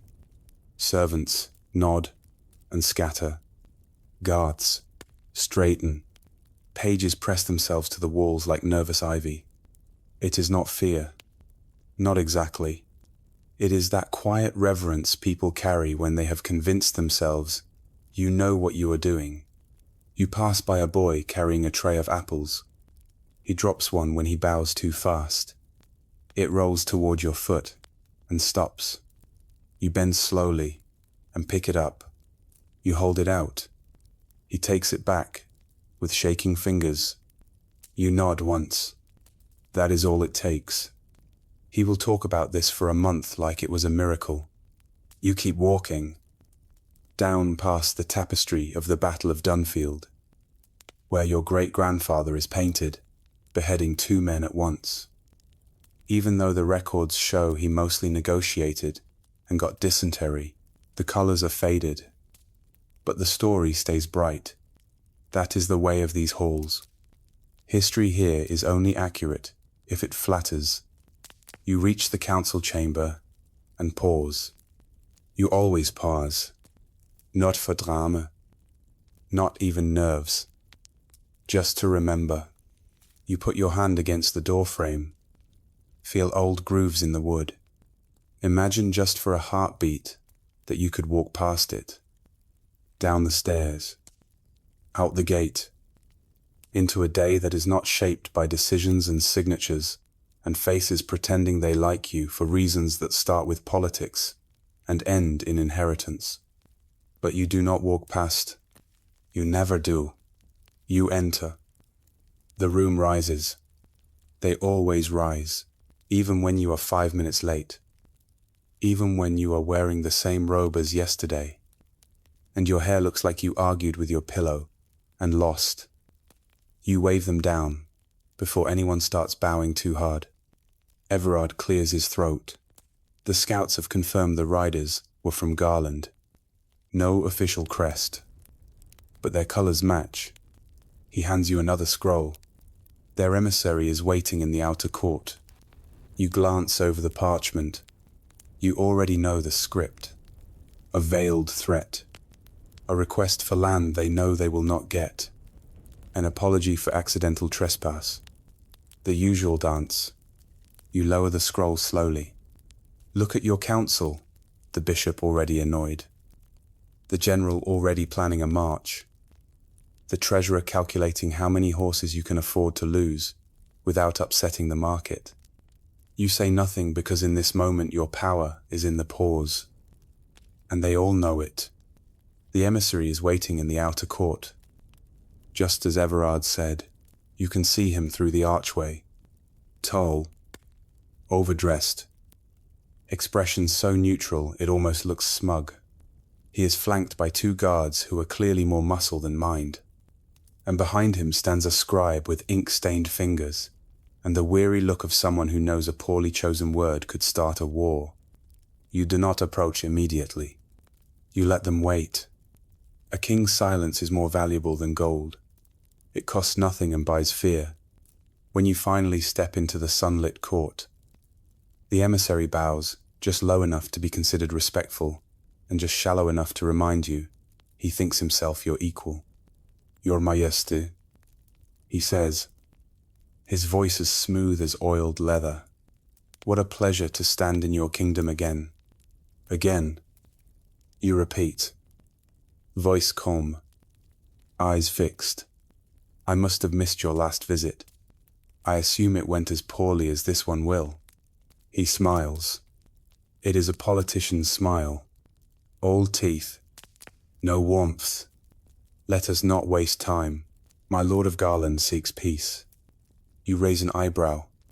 By sending riders across my borders without warning. They were scouts. Defensive precaution. You step closer. Just one pace enough to make the space shrink. Peace does not ride in with steel. It knocks on the gate with open hands. Behind you, someone stirs. The general is probably nodding like a pleased vulture. The emissary shifts, adjusting his sash. There was no harm meant. No, you say, slowly, but there may yet be consequences. That land belongs to farmers who have buried their sons under its soil. I suggest you ask your lord how many graves he intends to walk over on his way to diplomacy. He flinches just slightly. A twitch at the mouth. You file it away. He offers a scroll. You take it. You unroll and read the same tired lines, written in the same tired ink. Promises. Requests. Suggestions disguised as generosity. You scan it, then fold it without ceremony and hand it back. Tell your lord this. He may ride near my land, but he will never ride over it. The scribe looks pale. The emissary, to his credit, does not break character. He bows again. I will deliver your message with the grace in which it was received. You smile faintly. Try not to trip over the border on your way out. They turn and leave. No one speaks until they are gone. Only then does Everard clear his throat behind you. A strong stance. Sire. You turn to him, a necessary one, and in that moment, under the crisp air and the weight of a crown that somehow feels heavier outside than it does indoors, you remember exactly why they still fear you. Not because you yell, not because you threaten, but because when it matters, you never blink. You stand in the court a moment longer after the emissary leaves, letting the breeze comb through your robe and the silence settle back into place. Your counsel is still nearby, waiting, though none dare speak first. That is the thing about power. It is not always in what you say. It is in how long others wait for you to say it. Finally, you turn back toward the hall. No further meetings today. You say, voice low, but unmistakable. Everard starts to speak, then thinks better of it. Nods instead.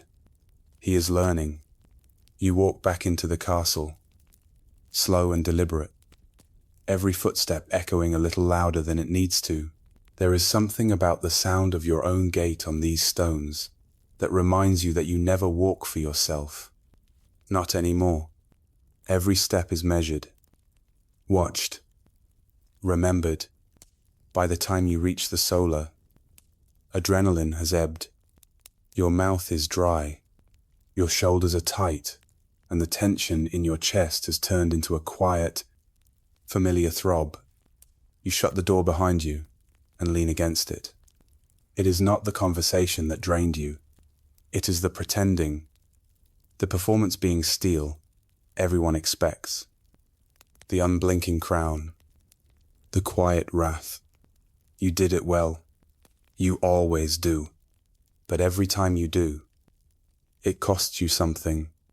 Small things, quiet things, bits of softness you have started to forget the shape of. There is a goblet of wine on the table. Someone must have brought it up while you were out there playing king. You sit, drink.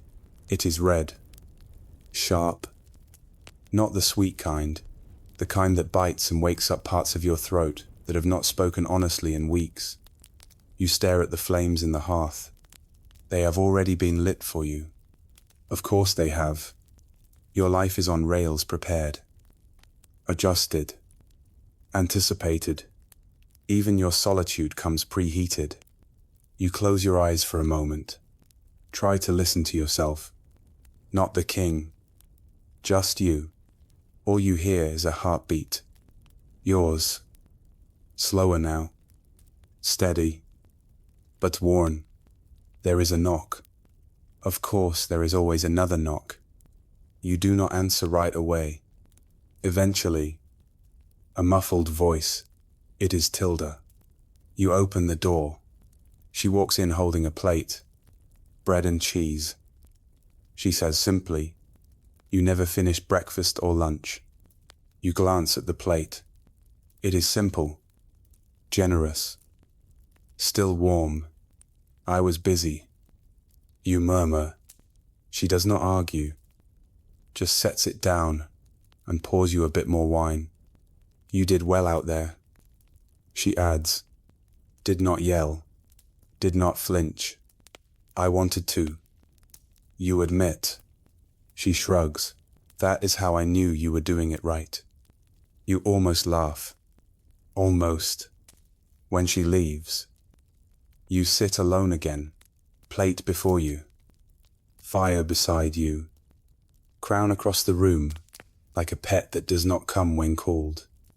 and in the flicker of hearth light, you eat slowly, quietly, as yourself. The cheese is sharp, the bread soft at the center, crusted at the edges like a good memory, just tough enough to be real.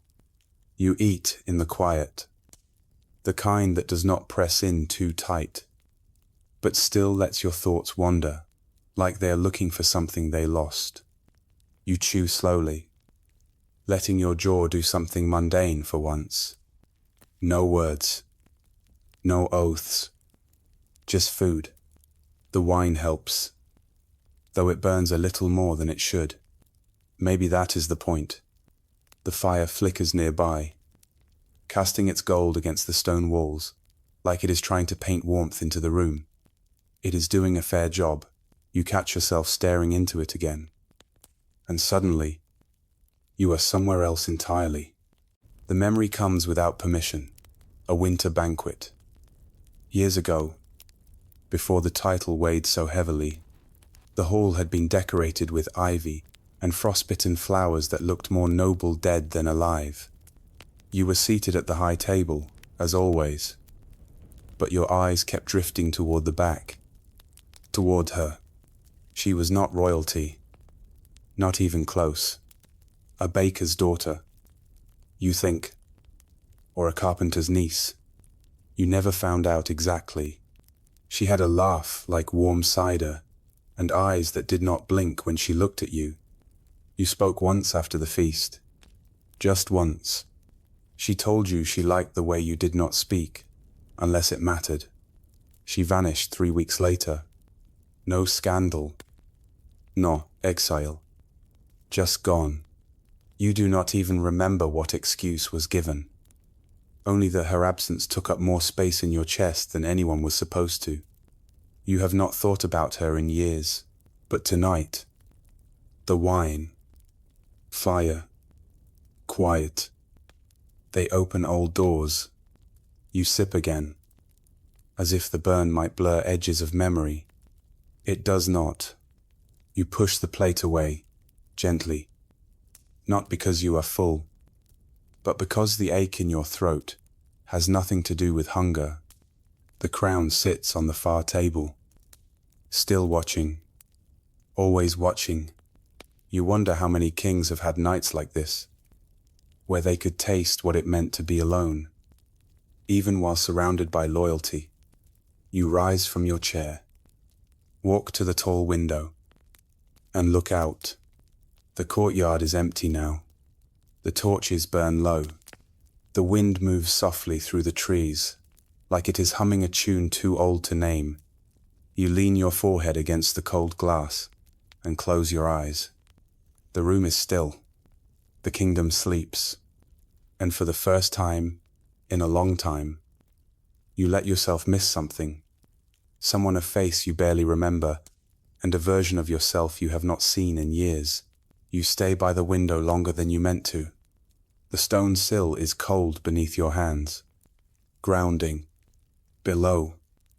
The castle courtyard lies wrapped in silver shadow. Moonlight stretching across the cobbles like silk. Someone forgot to gather. One torch. It flickers stubbornly near the gate, doing its best to hold off the dark.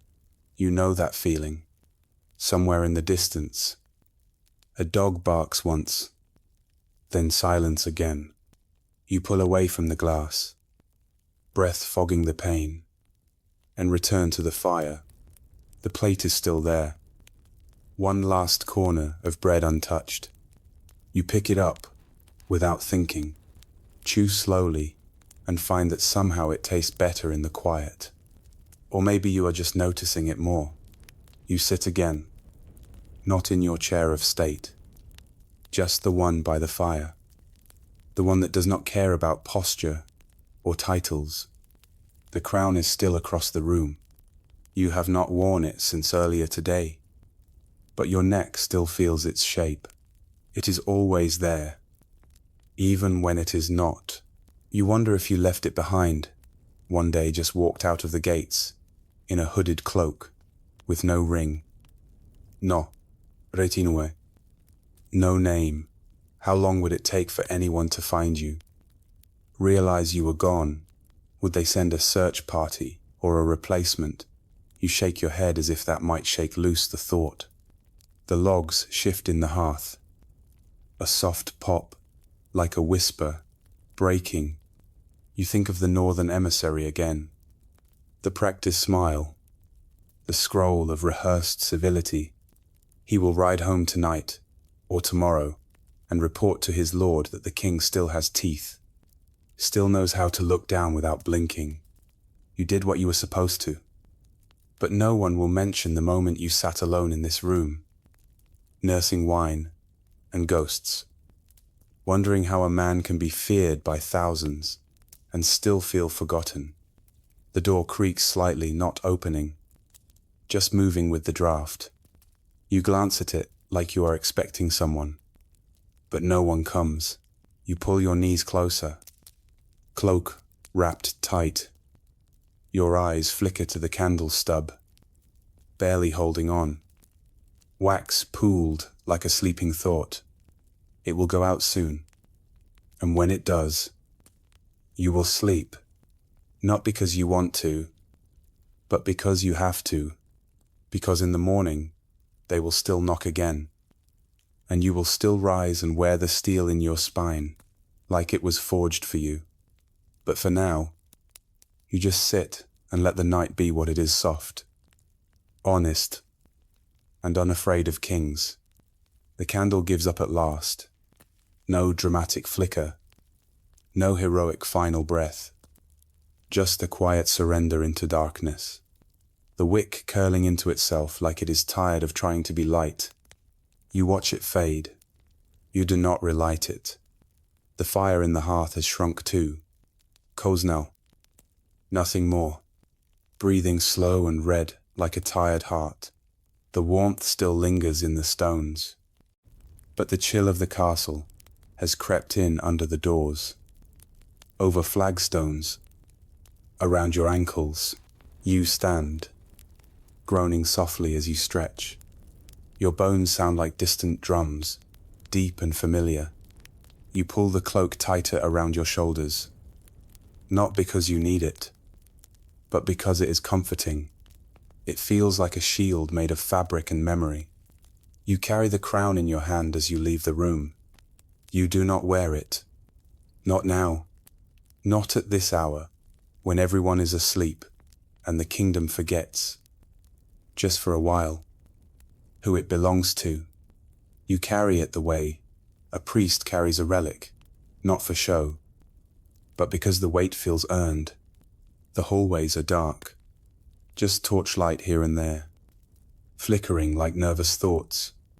You walk slowly, not because you are weak, but because the silence invites it. Your feet know the way. They have done this 1,000 times. Back to your chambers. Back to the room where the day always ends. And the next one already waits. When you enter, the fire has been lit small, neat, or bedient.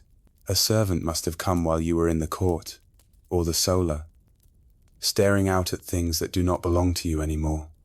The bed is turned down, the sheets crisp, the air faintly scented with rosemary and sleep. You set the crown down in its usual place, next to the basin, above the worn wood of your writing desk, beside a sealed letter you have never opened. You sit on the edge of the bed, slowly remove your boots, flex your toes. For a brief moment, you let your head fall into your hands. The room does not judge you. The walls are too old for that. They have seen worse. Then, without ceremony, you lie back. The mattress sinks beneath your weight. The ceiling waits. And eventually, finally, your eyes close. You do not dream of war or banners or negotiations in stone halls.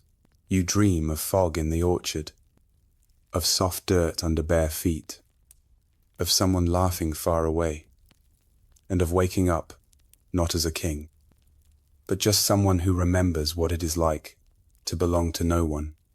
Morning returns, not as a sunrise, but as sound.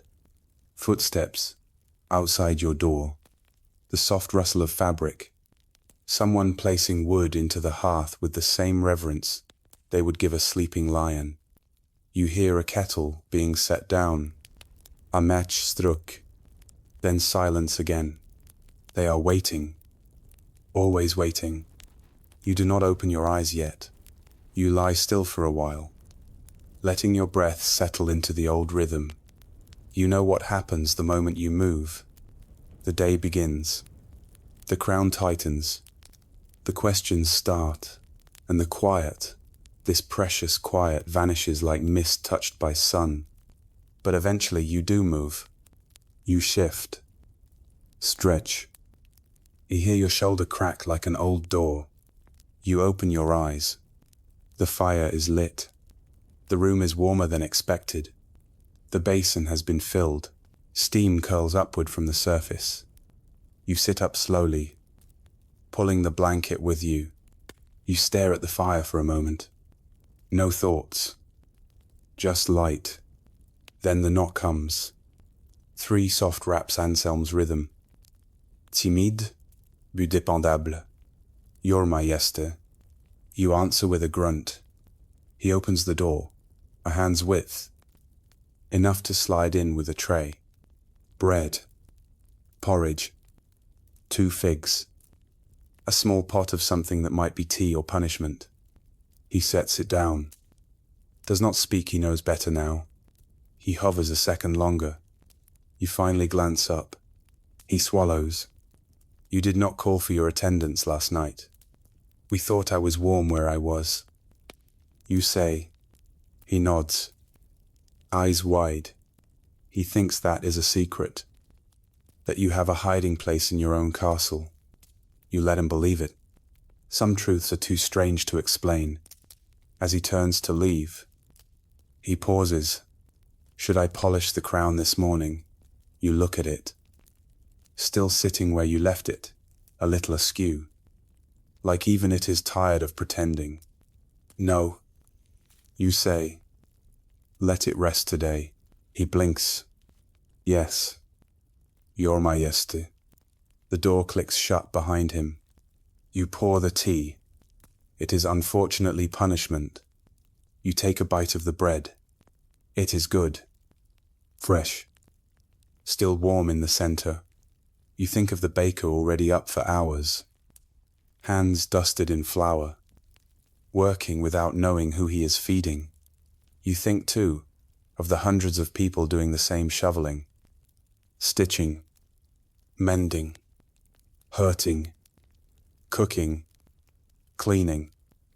All without applause. All without crowns. And yet here you are, eating their labor under soft linen, with a robe that costs more than their barns. You feel the weight of that quietly. You eat the second fig slower, and you decide, just for today, to walk through the lower halls to be seen where you are so rarely expected, because sometimes a king should not look down from the tower, but walk through the kitchen and thank the hands that keep him standing. You do not announce your visit. You do not wear the robe with silver trim.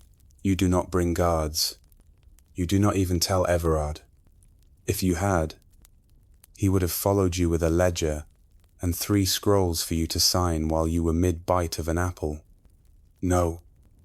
Today, you walk alone and softly.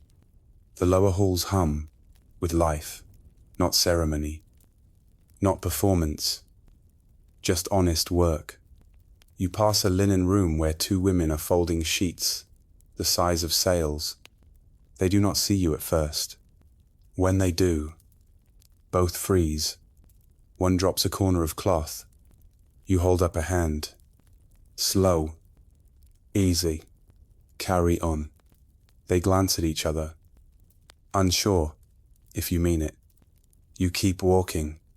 The kitchen corridor smells of yeast and onions and life. You follow it like someone tracing an old trail in the woods.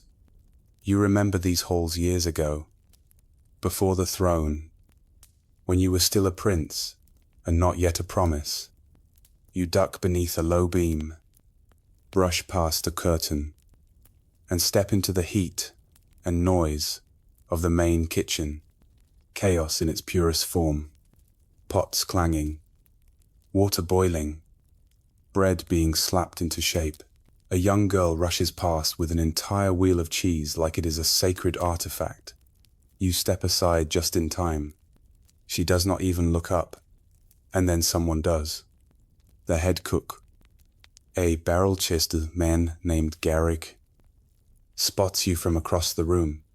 He goes stiff, mouth opens, probably to shout something like, "Clear the hearth. The king is here." You shake your head once. Firm. Quiet. He closes his mouth. You walk past the fire pit, where a stew is bubbling hard enough to solve national issues. You stop beside a table, where a boy is peeling turnips like he is being punished for crimes in another life. You reach down, pick one up, examine it like it is a rare gem. "Is this your first batch?" The boy stares up, wide-eyed. "Yes."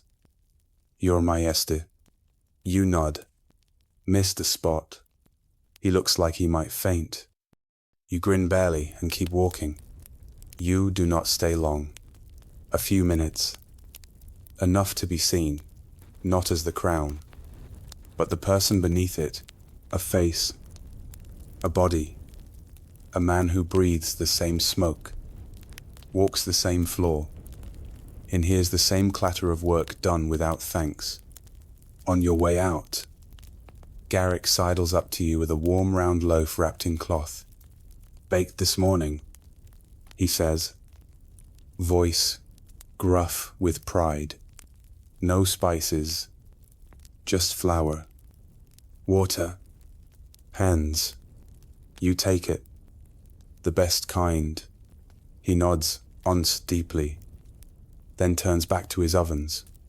You carry the bread under your arm as you return to the upper halls, through the stone stair, past forgotten doors, and back into the part of the castle where kings are expected to exist. Whenever Art finds you later, he will ask where you have been. You will say you were inspecting the foundation, and for once it will not be a lie. By the time you return to the council chamber, the mood has already begun to ferment. Everard is pacing, scroll in hand, eyes flashing like a man who has been rehearsing disappointment for the past half hour.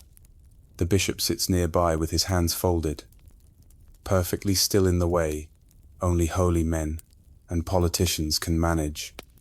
The steward whispers something to a page and the boy runs off like his boots are on fire.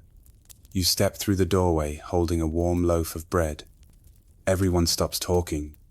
Everard turns toward you with a sigh so theatrical it could be sold as a sermon. "Sire, we have been waiting." "I know," you say. You walk past him unhurried and take your seat at the head of the long-worn table. You set the bread beside the usual stack of dispatches, like it belongs there. He blinks at it. "That is bread, correct?" You say, reaching for a knife. "Would you like some?" "No." "Thank you," he replies stiffly, like you just offered him a rat. "We have matters of state." "Always do." You cut a thick slice, steam curling from the middle, like a quiet prayer. You tear off a piece and chew slowly, while they all watch you like they are waiting for a lesson. "You know," you begin, mouthful of honesty. "We spend all day talking about grain, tonnage, yield, storage, levy, but none of you have tasted the bread made from it this week." The bishop clears his throat. "That is not our role, Your Majesty." "It should be," you say, not unkindly. You offer a piece to the steward. He hesitates, then accepts, takes a bite, looks surprised. You nod. Then you get down to business. You listen, as Everard recites the latest movement reports from Garland, as the bishop campaigns for more silver to expand the monastery's walls, as the treasurer warns of shortages in the southern markets. You listen, tearing bits of bread, sharing a few, eating quietly. It grounds you, quiets the part of you that wants to drift into fury or fatigue. You speak less than usual, but when you do, it lands like iron, because sometimes the man who eats humbly commands louder than the man who shouts from a throne. By the end of the session, half the bread is gone, and tension in the room has thinned like fog in spring. As they file out, the steward glances back at the remaining slice. You nod once. He takes it. When the room is empty again, you sit in the quiet and brush the crumbs from your robe. And for the first time in a long time, you feel like a king who did something real. Not grand, not golden, just real. After the council chamber clears, you do not go to your quarters. You do not go to the war room or the chapel or the garden, where roses bloom too perfectly for anyone to believe they are not enchanted. You take the long corridor, the one with uneven stones and a ceiling that leaks when it rains, and you turn left through the narrow wooden door that most people think leads to a storage closet. It does not shut. Not anymore. It leads to the old library. There is no ceremony in the room. No polish. The shelves bow in the middle like even they are tired. Scrolls and leather-bound ledgers sit in loose piles. Spines cracked. Pages stained by years of unwashed hands and candle wax. There is dust here. Real dust. The honest kind that settles, where no servants dare interrupt. And that is why you love it. You walk through slowly, running your fingers along the edge of a table covered in stacked atlases. Maps of the world, as it was, or was imagined, depending on the cartographer's wine intake. One map shows a sea that does not exist. Another places, dragons in the western hills. You sit in the corner chair, the one no one else uses, because it leans slightly left. You like that perfection makes you nervous. You do not reach for a book right away. You just sit. Let the weight of silence press in. Let it wrap itself around your bones like a cloak that does not care who you are. Only that you are here. There is a small window high in the wall. Sunlight sneaks through it, like it is embarrassed to be seen. The beam lands on a volume sitting open. The Lineage of Lords. You lean forward, glance at the page. It lists your name, not in bold, not in reverence. Just a name. Date. Line. You stare at it, a little stunned at how small it looks. How little ink is needed to define a life. One line. A dot between kings. You wonder what they will write about you when you are gone. Will they mention the swan incident? Bread. The night you sat by the hearth and said nothing for hours? Probably not. They will say you ruled wisely, or that you kept the border steady. Maybe they will use the word, just a word, heavy, when written too lightly. You lean back again. Close your eyes for a moment. There is a smell in here you cannot name. Old paper. Ink. Time. Maybe. You inhale deeply. And then you speak softly just to yourself. I hope they say I listened. Because not all kings are remembered for the wars they win. Some are remembered for the ones they did not start. You do not move for a long time. The quiet in the library is a different kind of quiet. It is not the stillness of a throne room between declarations. It is not the silence of a sleeping castle. It is older.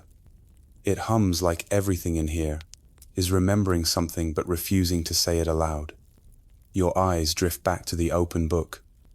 The page does not change, of course, but the way you feel about it does. There is something sharp about seeing your life summarized so cleanly, completely, as if a reign could be summed in a margin note, and ink that dries in seconds. You rise slowly. Stretch. Feel the ache behind your ribs. That always comes when you have been too still for too long. You walk to the desk in the corner. One no one uses anymore. On top of it, a small stack of letters tied with fraying twine. Most are official. You can tell by the wax seals. Ribbon colors. Stiff parchment that crackles like ambition when bent. But one is different. No seal. Just folded parchment.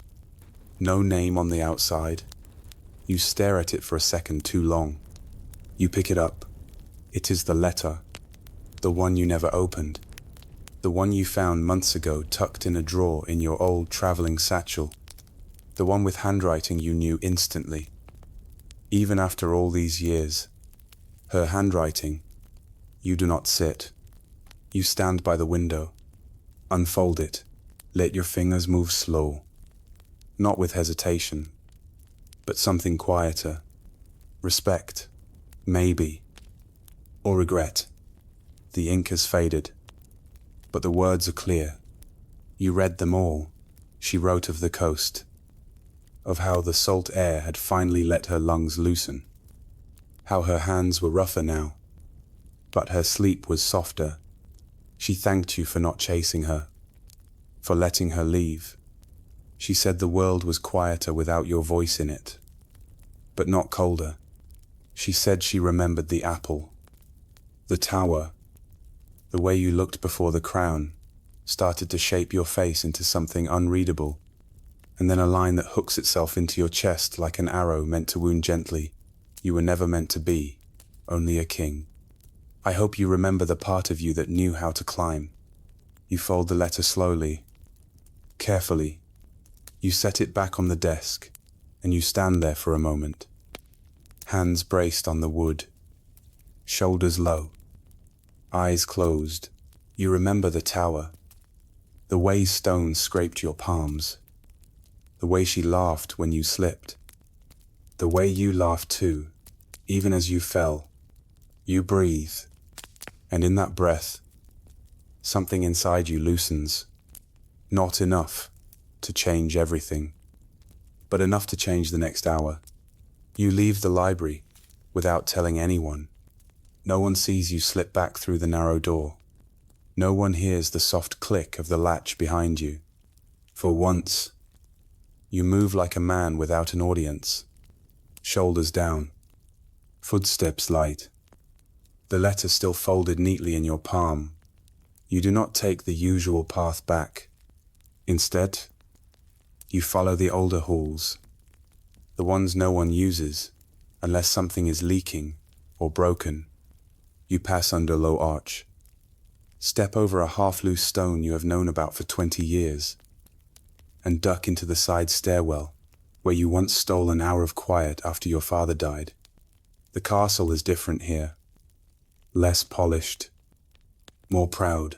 The stones are rougher, the air cooler. The story's older. No one curtsies in these halls. No one bows. And maybe that is why you keep walking them. They let you remember. By the time you reach your quarters again, the sun has moved, tilting its light through the windows in a long golden spill across the stone floor. The fire is out. The robe you tossed over the chair earlier is still there. Wrinkled, half folded, perfectly disobedient. You sit at your writing table and place the letter in a drawer. Not to hide it, just to keep it safe. You stare out the window for a while, not seeing much of anything. A bird cuts the sky. A leaf falls past the glass. A guard shifts on the wall, walks below, unaware of you watching him. It is peaceful, but temporary. There is a knock at the door. Always a knock. You do not answer right away. Eventually, a voice.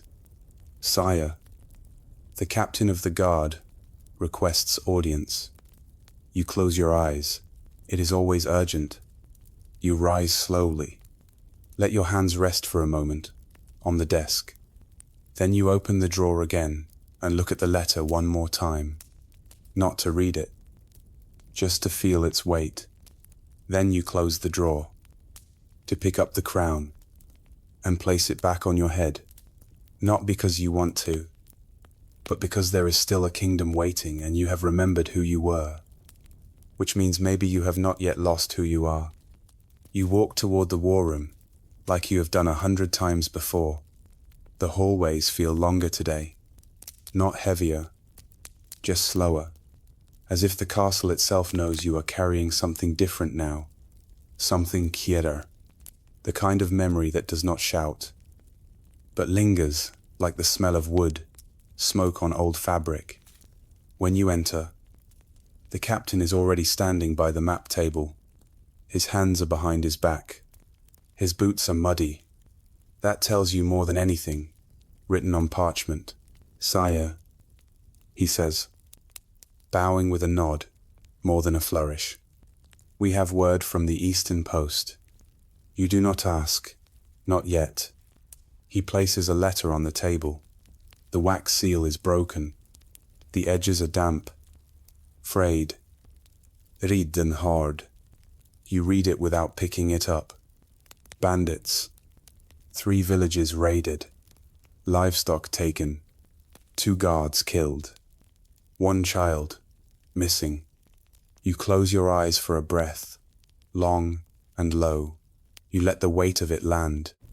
When you speak, your voice is steady. How many men at the outpost? 17. He replies, you nod, too few. He does not disagree. He has been trying to tell you that for weeks. You just were not listening. Not really. You step around the table and mark a location with your finger. Send 2 riders ahead. Deliver supplies. Blankets. Bread.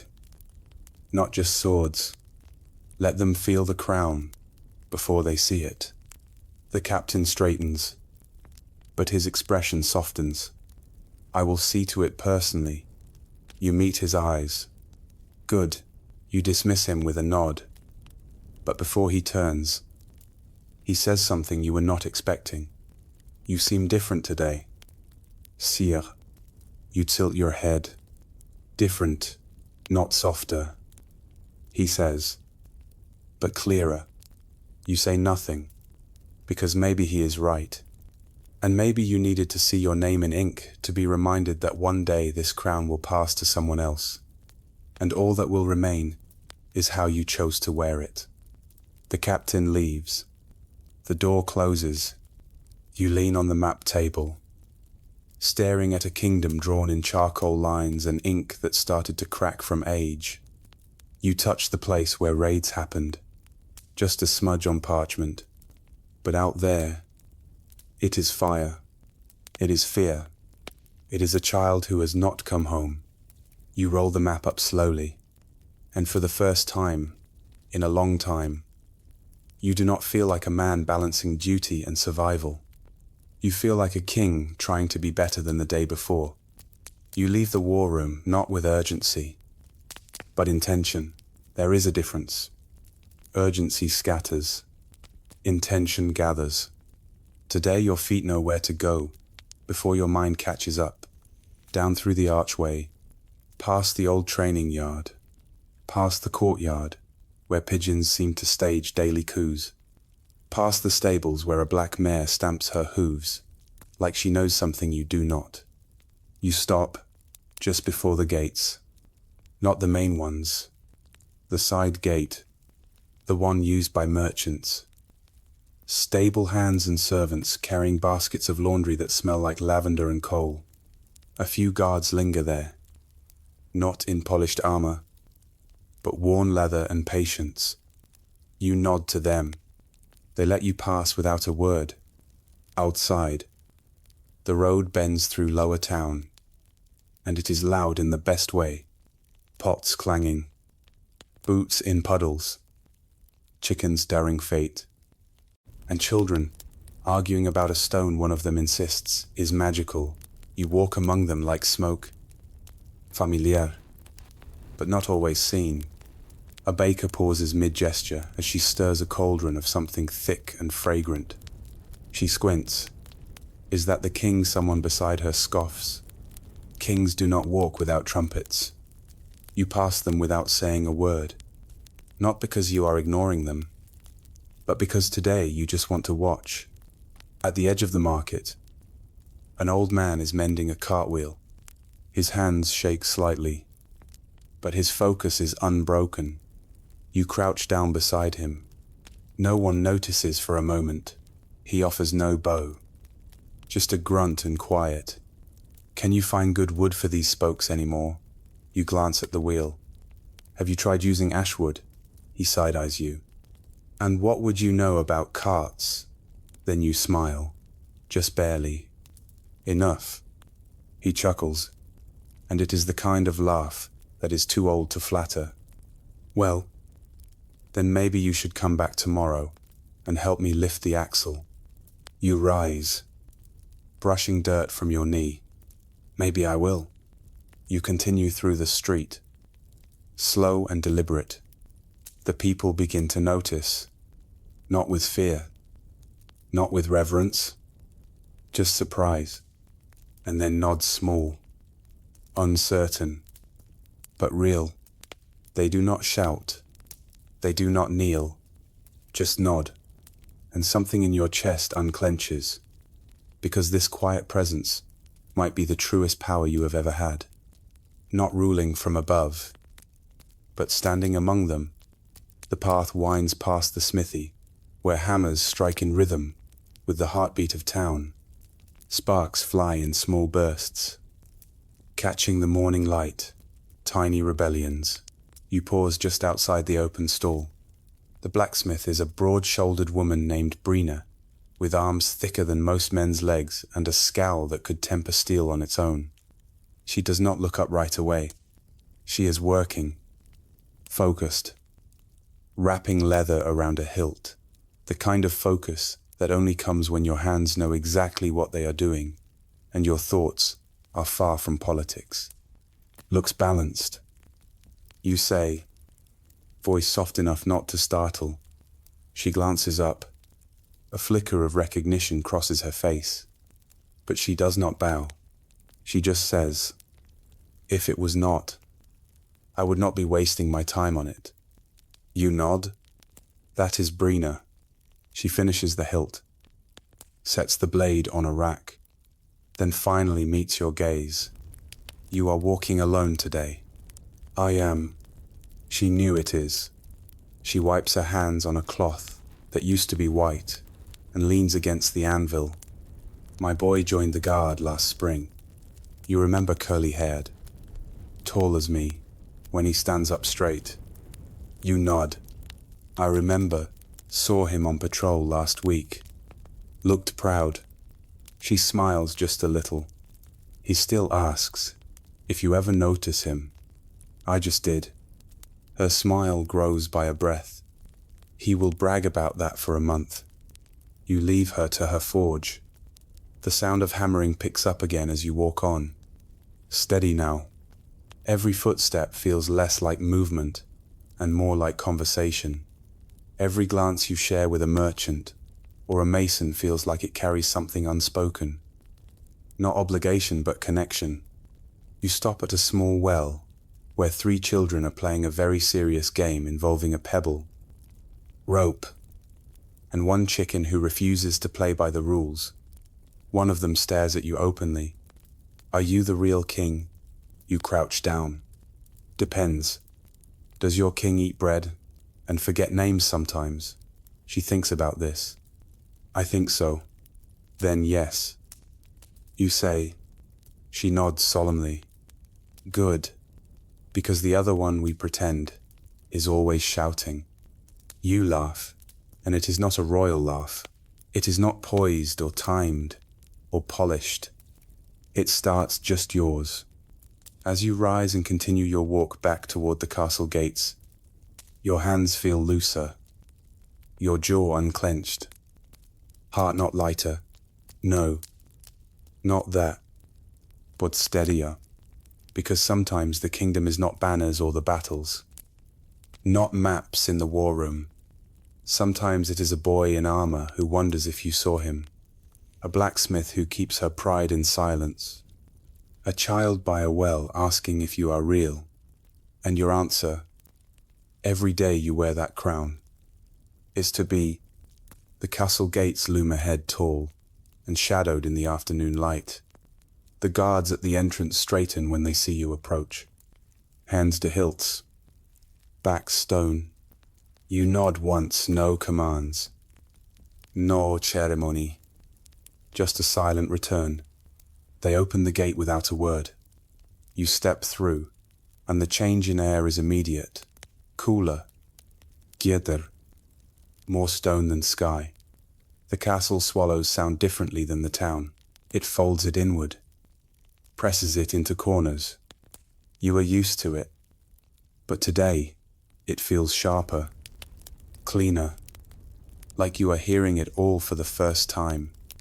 You do not go straight to the solar or the council chamber, where they will have laid out fresh documents, pressed robes, and questions with no answers. You go to the garden, the inner one, hidden behind 2 old towers and a hedge. No one has trimmed it in months. It is quiet here, not by design, just by neglect. The vines are winning, the benches are cracked, but the sunlight still finds its way in, and sometimes that is enough. You sit on the low stone wall near the fountain. It no longer flows, not since the drought last year, but the basin still holds rainwater and the occasional feather from a passing bird. You pull something from your pocket, a crumb of bread. You crumble it between your fingers and drop it into the water. Un moment passe, then a ripple, then from beneath the water's surface, the flash of silver fish are still here. Small, old, stubborn, survivors in a fountain, forgotten by everything except them. You watch them for a while, and you think not of war or alliances, or emissaries or the cousin who writes in veiled threats. You think of the girl by the tower, child, at the well, the boy on patrol, and you say softly not to be heard, even by yourself, exactly, I will stay, not because you have to, but because someone must, and maybe because you are starting to remember how evening approaches with long shadows and soft gold pooling across the garden walls. The sun's descent feels slower than usual, as if it too is reluctant to hand over the day. You sit there by the fountain for longer than you should. No one comes to find you. No messenger dares interrupt. Perhaps they have finally learned, or perhaps someone told them the king was where he needed to be. The fish circle the rainwater like old thoughts. Quiet, repetitive, persistent. You trace one with your eyes until it vanishes under the lily leaves. And you wonder how many people in this castle even know they are still here. You stand slowly, joints stiff, but not aching the way they used to. Something about today has eased that.